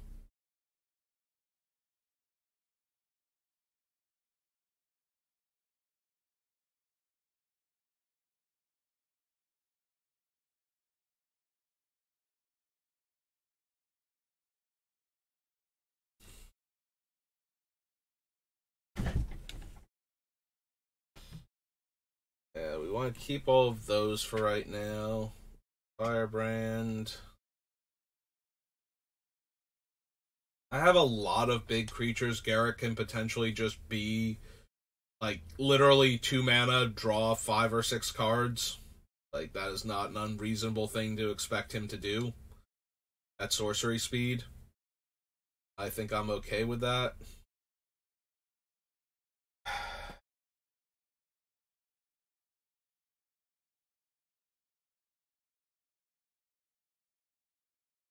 Yeah, I think I still want Kethis. A lot of my stuff is legendary. Like, some of the stuff that also, like, you know, you might not remember is legendary. Like, Chromatic Orrery is actually legendary. So, there are a bunch of random legends in this deck right now, in addition to all of the obvious ones that are legendary creatures that we can hit. So, Kethis making all of them cheaper might mean I actually get to double spell in a turn, and he gives my other, like, he lets me flashback a dead legend by exiling 2 other ones and paying its casting cost. So, and actually keep it in play too. It's not like they die at end of turn or something. So, well, exiling 2 legends, you know, from my graveyard to get one of them, to get a third one back is not the best. It's also not the worst. And that turn, I can recast any dead legends if I do that, so, from my graveyard. So we can, like, exile 2 of them that we're not casting anyway, and then cast, like, 2 or 3, depending on how expensive they actually are. And that's where something like the Bard class would actually come in super handy, because if any of them are red-green, like, shaving 3 mana off of their casting cost makes it a lot more likely that I can cast the rest of them. And then we get things like Miram and Radadrabic, potentially, where I might either have made tokens of them when they died, or, you know, get to make more tokens of them this turn as I cast them. So, yeah, we got a lot of interesting card interactions that I want to try and keep in the deck. I don't know how many of them are actually going to make it, though. Like, do we actually need Yidris? Probably not.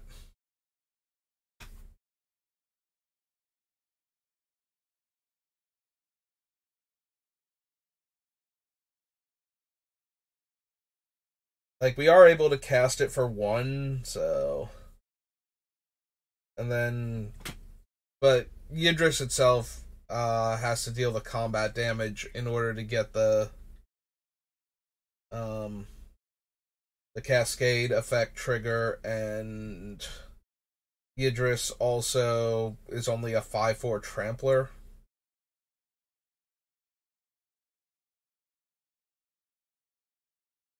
I believe Yidris has to live too. I don't like, what is the actual wording on Yidris?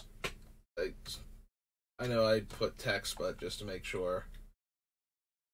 Combat damage to a player as you cast spells from your hand. Okay, so if Yidris like trades with a 4/4 and deals 1 damage to them, we do still get the cascade trigger, but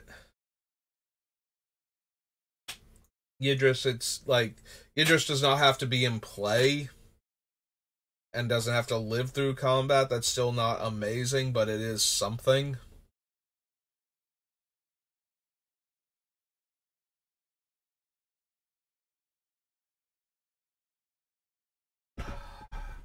Hmm. I still don't think Yidris is particularly great in the deck, though, so maybe. Like, Kalia's got a lot of targets, so Kalia of the Vast seems fine. All of my creatures trigger Kalane.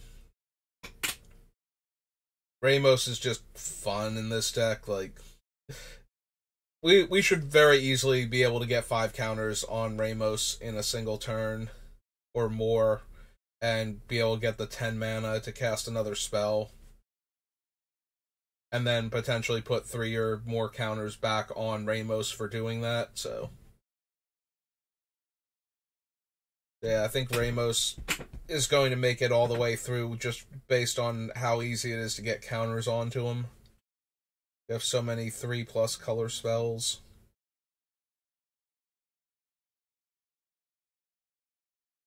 Alright, what else do we have in the commander section? Windgrace's Judgment, I love. Dockside Extortionist right now is just card advantage, or mana advantage rather, not card advantage. Mana advantage, which this deck can definitely use, like, more so than most decks. We know exactly where we're putting all of this extra mana, and if we have to float it in order to, dodge a Shatterstorm effect, we get to keep the mana while our commander's in play, so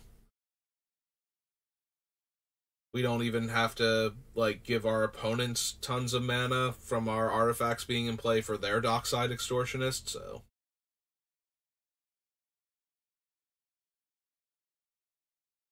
do I actually want Tivit?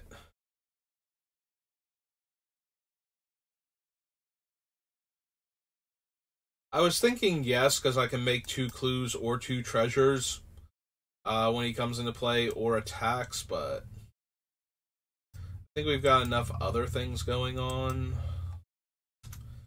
We can also cut Kloth's Will. We found a bunch more artifact and enchantment removal options. I don't think we need that. I have to see how many X spells and X activations I actually have. I know we've got a couple, but not many. And Shard of the Nightbringer is fine for right now, but we might just cut it because, it's powerful, but it's not that. It's not as good as some of the other cards we have right now, so it becomes a question of, do I actually want it or not? It's a 1, 2, 3, 4, 5, 6 right now. Yep, okay. Just making sure. 175. Draw. Okay. So 115 more cuts. We are slowly, ever so slowly getting there. Necro is powerful, but this might not be the deck for it. We have a bunch of other ways of getting card advantage and not a ton of life gain, so maybe we don't need Necropotence.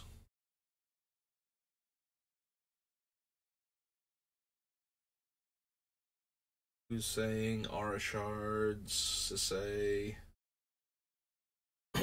Fires, Blatant Thievery, Your Sight, Direction.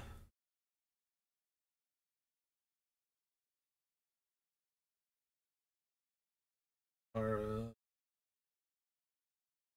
We might be able to cut Bladewing the Risen. Like, we have a bunch of other Dragons Matters cards, but we don't necessarily need him. Yeah, I think we're good to cut Kiki Jiki. Like, we just don't have enough non-legendary cards for him.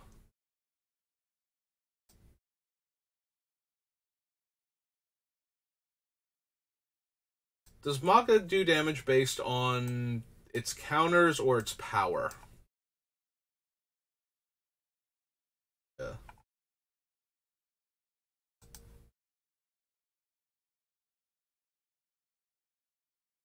The number of 1/1 counters on it. Okay. I was wondering that because Radadravik would make a 2/2 zombie token that's a copy of him. So if Maga did damage based on his power and not his counters, then that thing would still deal 2 damage when it came in. Okay. So back, pull this back up. Like, it's not making me want to drop Maga from the deck, but at the same time, it would have been an extra little boost to him. We might actually not need the Dragon.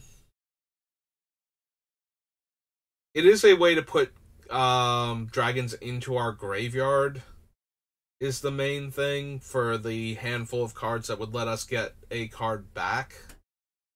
So I have to see what other Reanimator cards we have first before I cut the Dragon. Sadly, I don't think we have any Elemental Dragons that Horde of Notions would be able to work with.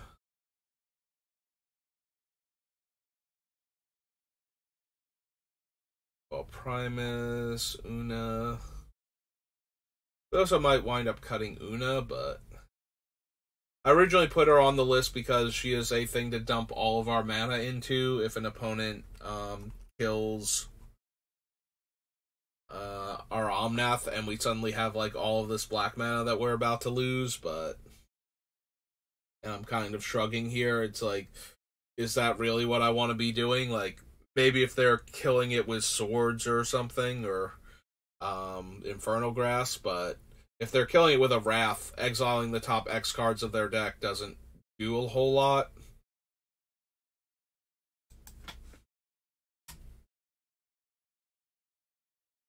Ultimatum.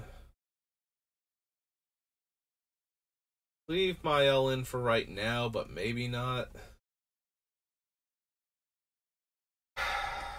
Island Ultimatum.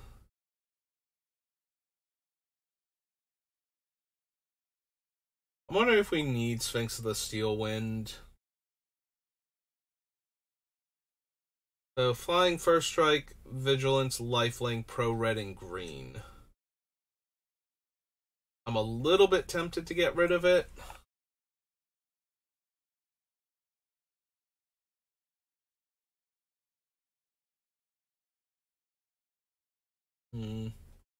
Like, I kind of want to keep Magister Sphinx for the decks that gain arbitrarily huge amounts of life.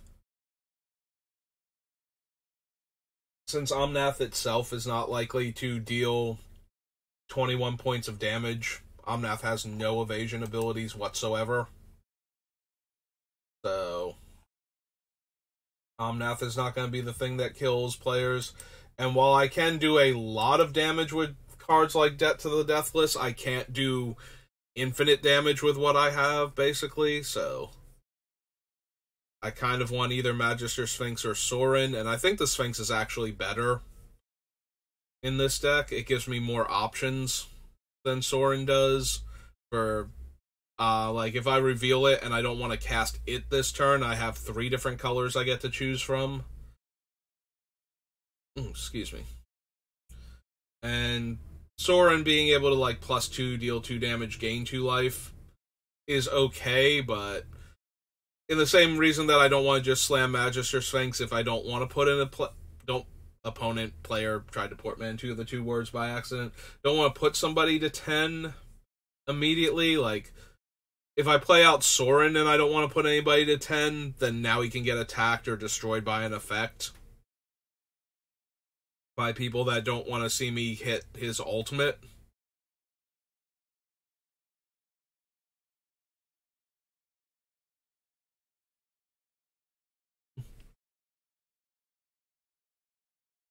We probably don't need Maelstrom Nexus.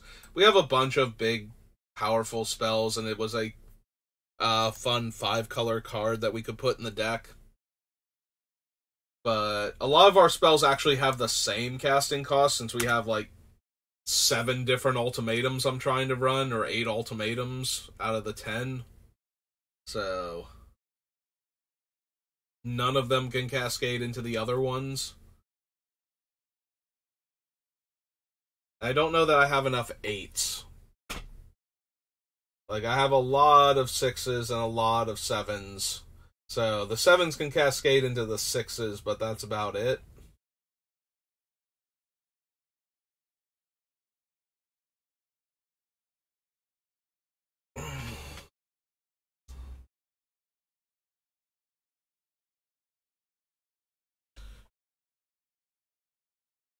Deathless, Ashen Rider, Xenagos. I want multiple ways to give my creatures haste that are relatively difficult to interact with, so not other creatures. So Xenagos, technically a creature, but most of the time actually not in our deck. We need to get to 7 devotion to red and green, and we are kind of all over the place with that, so a lot of times Xenagos is just going to be a indestructible legendary enchantment.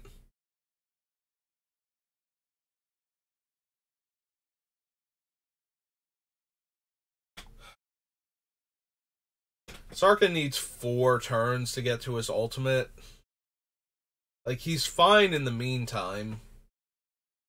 We have, he makes mana of any color, but his ultimate's never going to go off, and the things we have that care about dragons care about dragon cards, like being able to tutor them out of our deck with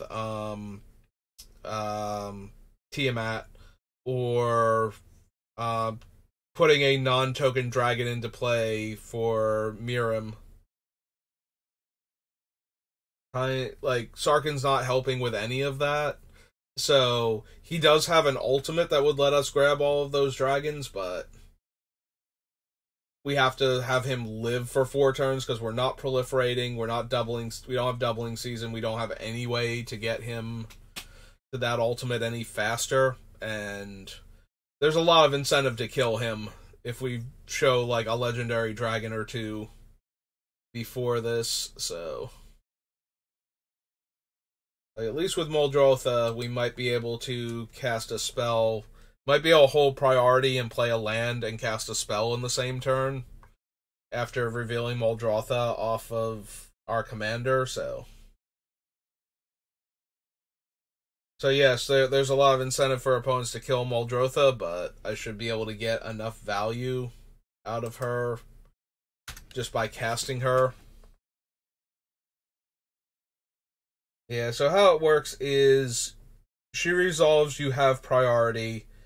Playing a land is a special action, even from the graveyard, so that does not use the stack. Opponents can't respond to that. So you get to play a land and cast at least 1 permanent spell from Muldrotha if she lives long enough to get into play before anybody else can react to her, as long as you're doing it on your turn. Otherwise, the active player gets priority, and technically they could kill Muldrotha before you can do anything.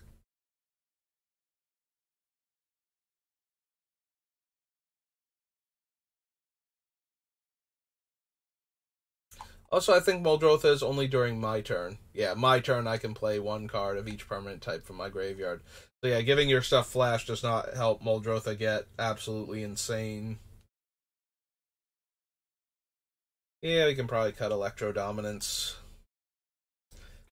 I like the idea I had behind it of it's an X spell, and therefore I can build up to it, and then we just play double red and cast it for X, but then it'll deal X damage. But I would rather have Rolling Thunder or Death to the Deathless than this. So I think it can go. Also, I have to decide like how many of my things actually deal damage versus cause life loss to determine if I want to keep the things that increase my damage in the deck. I kind of want to lean towards damage, but I think Debt and Exsanguinate will probably wind up staying anyway, because they do way too much too quickly to the opponents. So the fact that they're not getting tripled up by Emancipation and Fiery, or City on Fire rather. Yeah, Fiery Emancipation and City on Fire is probably still fine. That those four cards do not interact with each other in any meaningful way. But yeah, I think I want, if I'm going to keep an X damage spell, I think I want Rolling Thunder to be the X damage spell in the deck.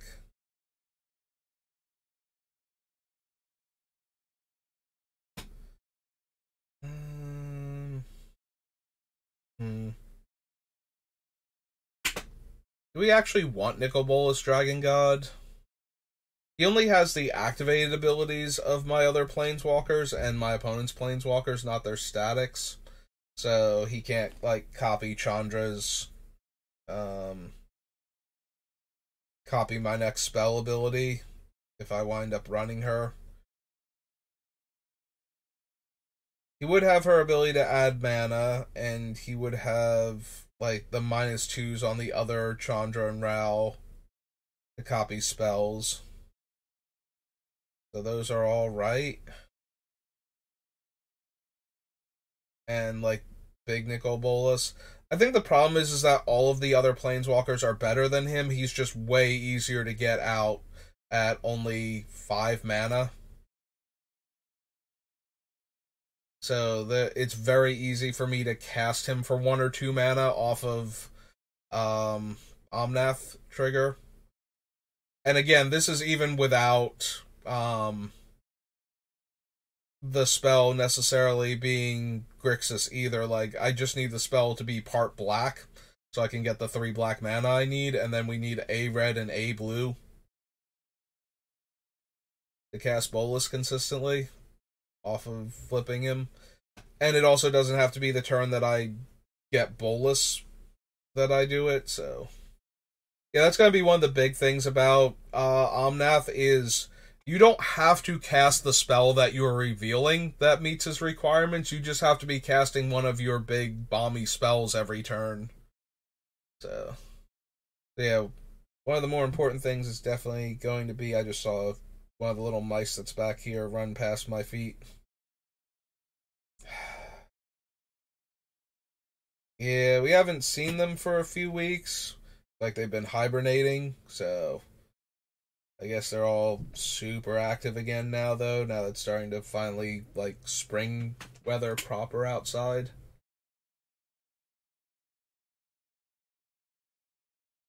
I didn't think we'd gotten rid of them, but I hadn't been hearing them for a while, so or seeing signs of them.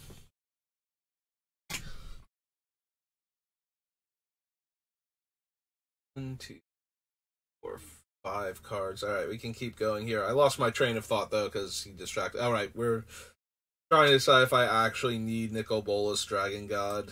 And the answer is probably not. Like, I would rather have the other planeswalkers that he is copying the effects of, rather than Nicol Bolas himself, so I guess we can just cut him and not worry about it then. Yeah, I kind of want to keep Gigantha. I think she's a bit too strong. We have so much colored mana in all of our spells. Is she just spells, though, or can she do abilities, too? I think her whole thing is just that she can't be used for colorless. Okay, so yeah, she can even pay activation costs on my stuff. So that's good. So we bounce back over here then. So yeah, Gigantha probably stays in until the very end.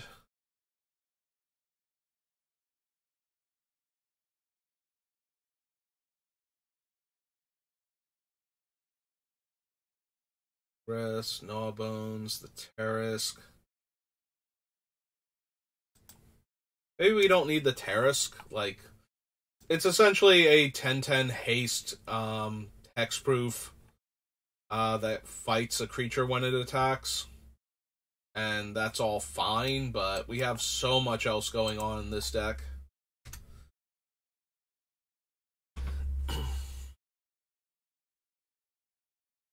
Yeah, right now I'm leaning towards creatures that are legendary and are dragons especially, but angels and vampires also, with 2 different Kalias, and some of the other cards that care, especially about the dragons.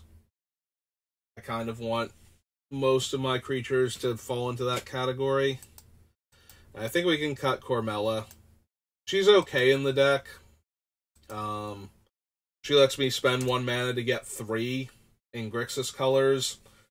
And when she dies, I can get back an instant or sorcery, but I also can't control her dying in this deck very well.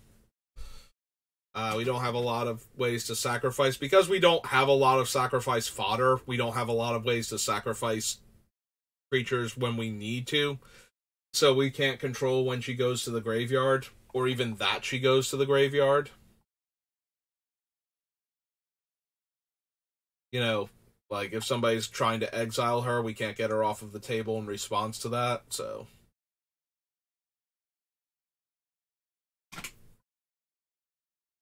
Ronan, Linvala, Horde... Dragon, Invasion of Fiora...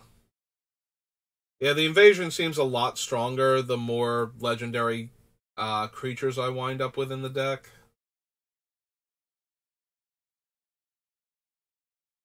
Since there are fewer and fewer of my own things that explode now.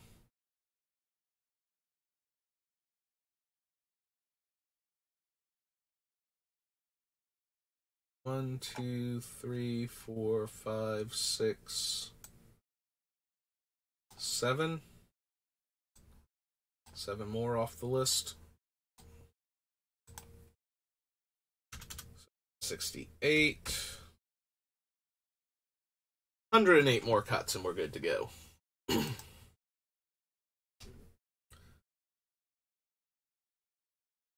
Alright. Yeah, we can keep going for a little bit longer. Just a little bit, though.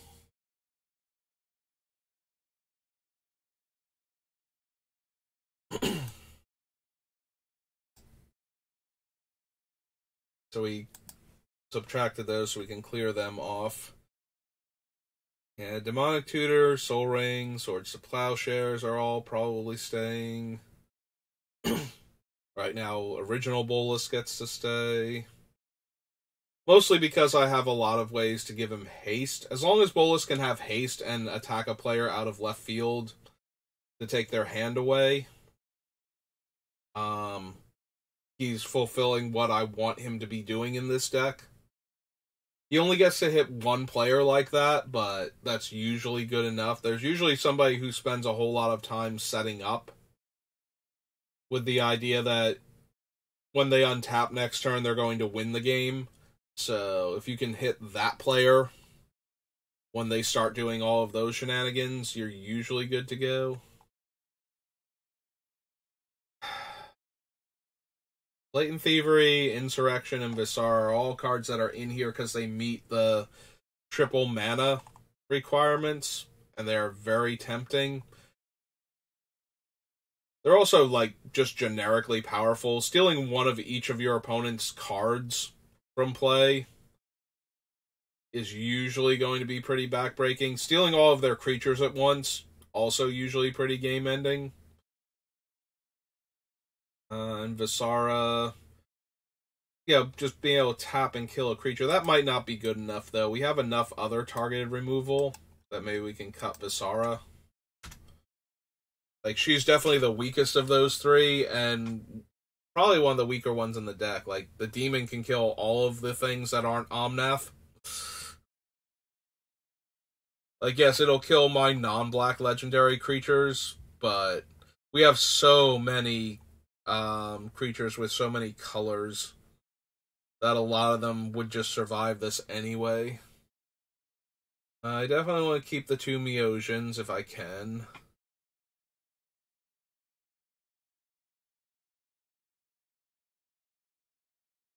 By demand. We have a lot of gold cards potentially to tutor up. It is 3 mana though, and it's not... I mean, it is when we flip it off of Omnath, so I guess that's still fine. Like, we can cast it basically for free off of Omnath by flipping it up. And the other option is to make a whole bunch of... Oh, that's true. That makes Saprolings. That's not a good enough reason to put Squee and Slimefoot in the deck, but they do technically work in that it is making X Saproling tokens, and we can use the Saprolings to bring them back. But yeah, it's only 1 card, and I don't even know if it's going to make the cut. Alright, so Sign of the Ur-Dragon can be or not Niv-Mizzet, it can be Nicol Bolas all of a sudden mid-combat and take their hand away.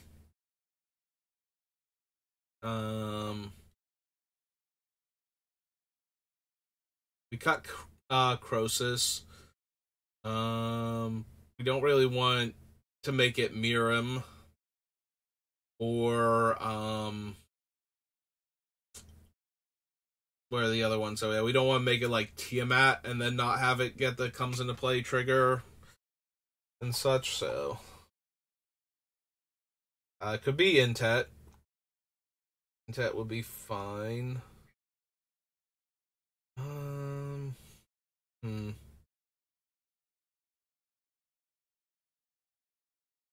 I only have a couple cards, so we have like the Eerie Ultimatum and Ascend from Avernus, I think, are our 2 biggest get back things from our graveyard, just because we put it in there. Yeah, we can probably cut Sphinx of the Steel Wind. It's not one of the 3 creature types that we're getting paid off for running from our other cards, so...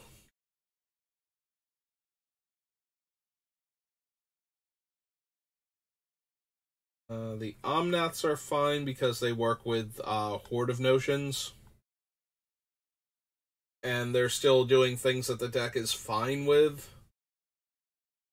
Giselle is another damage doubler and an angel, so we can leave her in. Draco Genius. We might just want Niv-Mizzet Parin and possibly Niv-Mizzet Reborn, depending on how many 2-color cards we have left in the deck.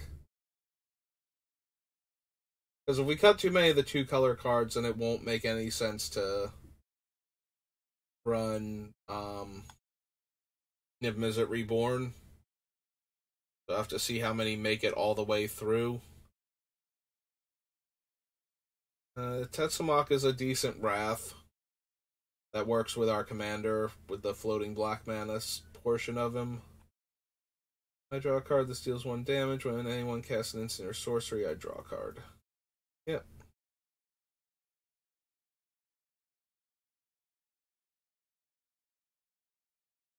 Citadel stays. Casualty of War stays. Ilzharg probably can make it. Ralstorm's Conduit is fine.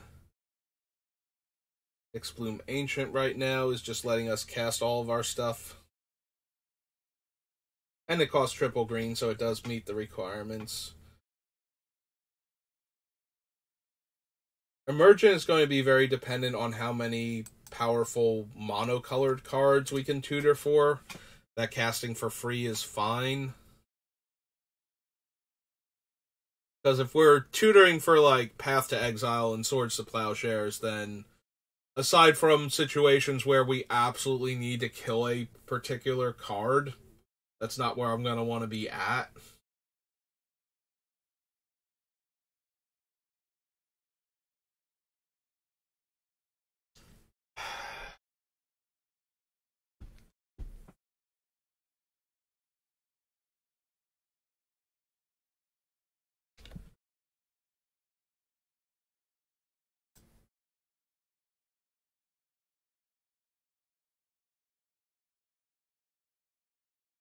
Yeah, like, Genesis Ultimatum, Inspired Ultimatum, Eerie Ultimatum, all good.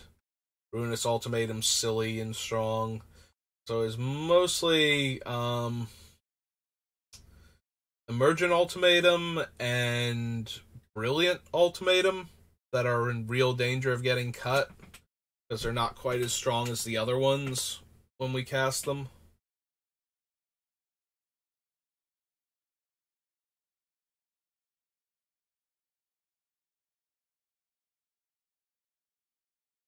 Kogla is fine for right now. He basically kills an opponent's creature with, 7 or less toughness when he comes into play. And then if he lives and gets to attack, and we do have a bunch of haste granters, he also gets to naturalize, so. And that's, like, then he's done his thing, and at that point, moving forward, maybe he gets to do other stuff, but if he just kills a thing and attacks and destroys another different thing, then we're good to go. Oh, hey, I never put this Omnath's game text. This is the one that landfalls, right? Yeah, because he's 4 colors. So he comes in play, you draw a card. Landfall, gain life, then landfall, make the 4 colors of mana. Which, with all of our fetch lands, is pretty easy to do. And then the 4 damage to opponents and their creatures is kind of whatever, if we can pull it off.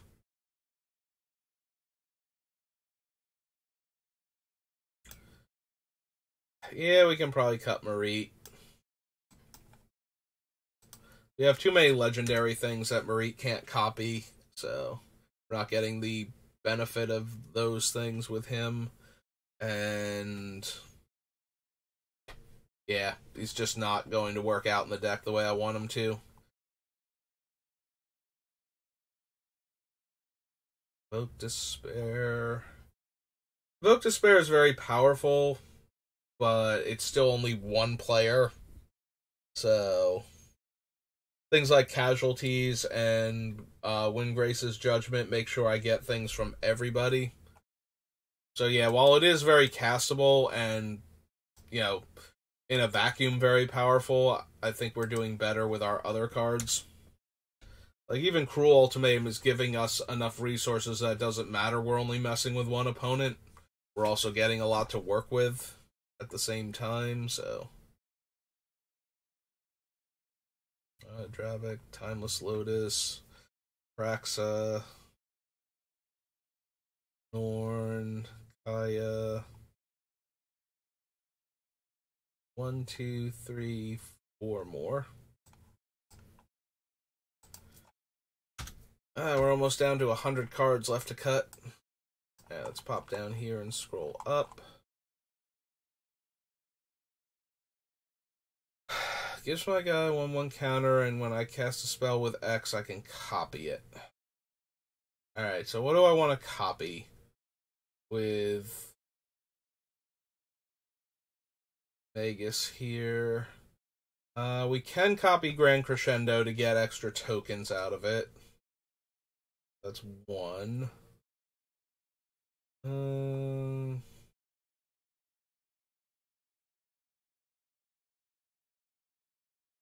Storm King is 2, and that would be a very potent thing to copy if we already started to get X copies of a thing.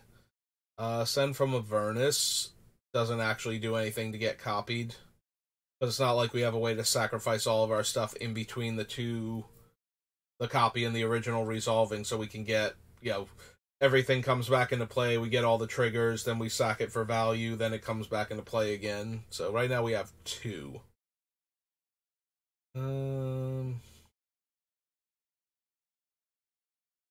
Talia Cavalier, no.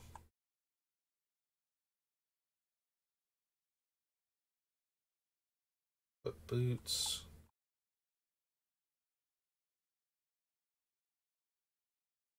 Nope. Atraxa, Timeless Lotus, Joda.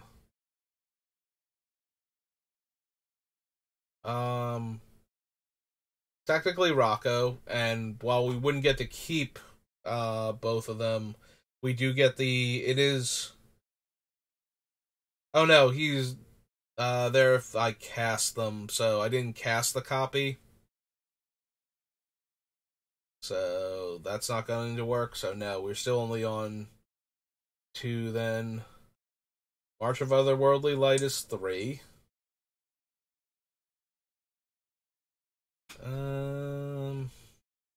Long Rest is technically 4, but we have to choose X other targets. Like, that means we can double up on certain casting costs, but we're probably only going to get the cards back. We're probably only going to get back like 2 or 3 extra cards at that point, since we still have to choose other casting costs for all of the targets.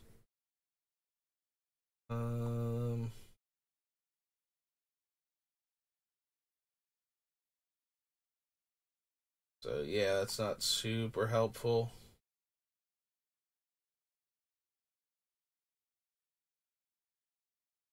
Finale of Eternity is fine.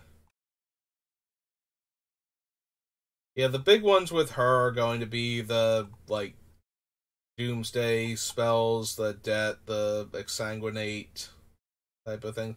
Villainous Wealth would be really powerful to copy. Okay, that is the first one that is absolutely absurd to copy. Debt to the Deathless. I believe we're up to 6 now. Blue Suns is fine. That's 7. Exsanguinate is 8. I've got like 3 of them. Wargate's definitely good to copy, so that's 9.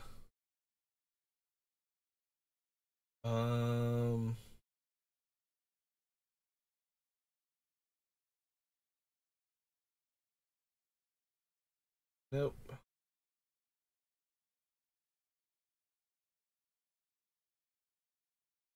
We would copy Una's activated ability, so that's technically 10. Although we would have to either mill the same player or choose another player that has the same color in their deck. If we actually want. Or we have to choose a player where we're just trying to mill them out, basically. Supply technically works. Port of Calling works. I believe we're up to 12 now.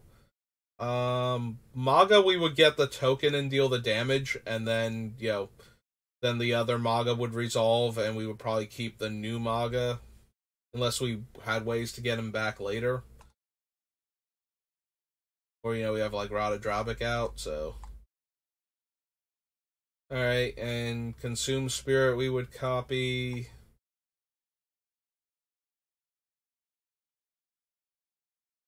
Yeah, it looks like we actually do have enough stuff for the Magus. from Warhammer.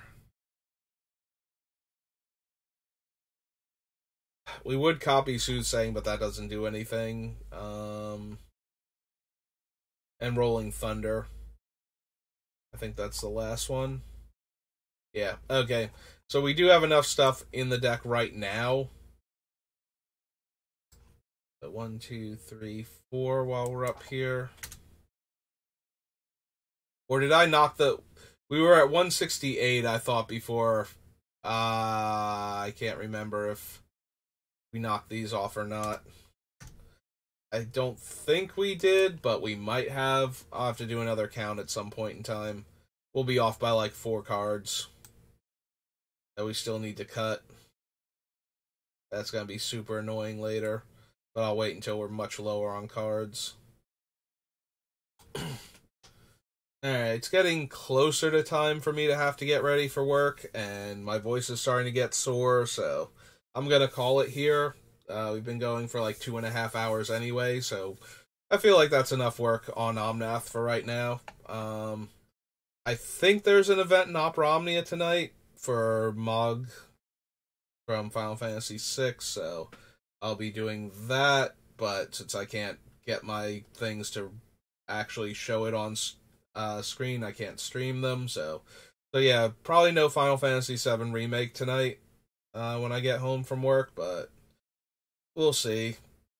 And so hopefully we'll be back working on Omnath tomorrow, and if not, I will see you next time. Yeah, I got nothing. I'm enjoying this though. Omnath is going to be fun. Like, regardless of what we wind up with, I think he's going to have a ton of raw power and a lot of fun bomby cards to play. So it's just a matter of picking the right cards for him from what we've selected and narrowing it down so that way he's consistent enough with getting the really powerful cards cast. But yeah, I like Omnath. I've liked all of the ones from March of the Machines. Like, this set just has a ton of fun build-around commanders to work with. So that's going to do it for me for today, and I will see you next time. Have a good rest of your day.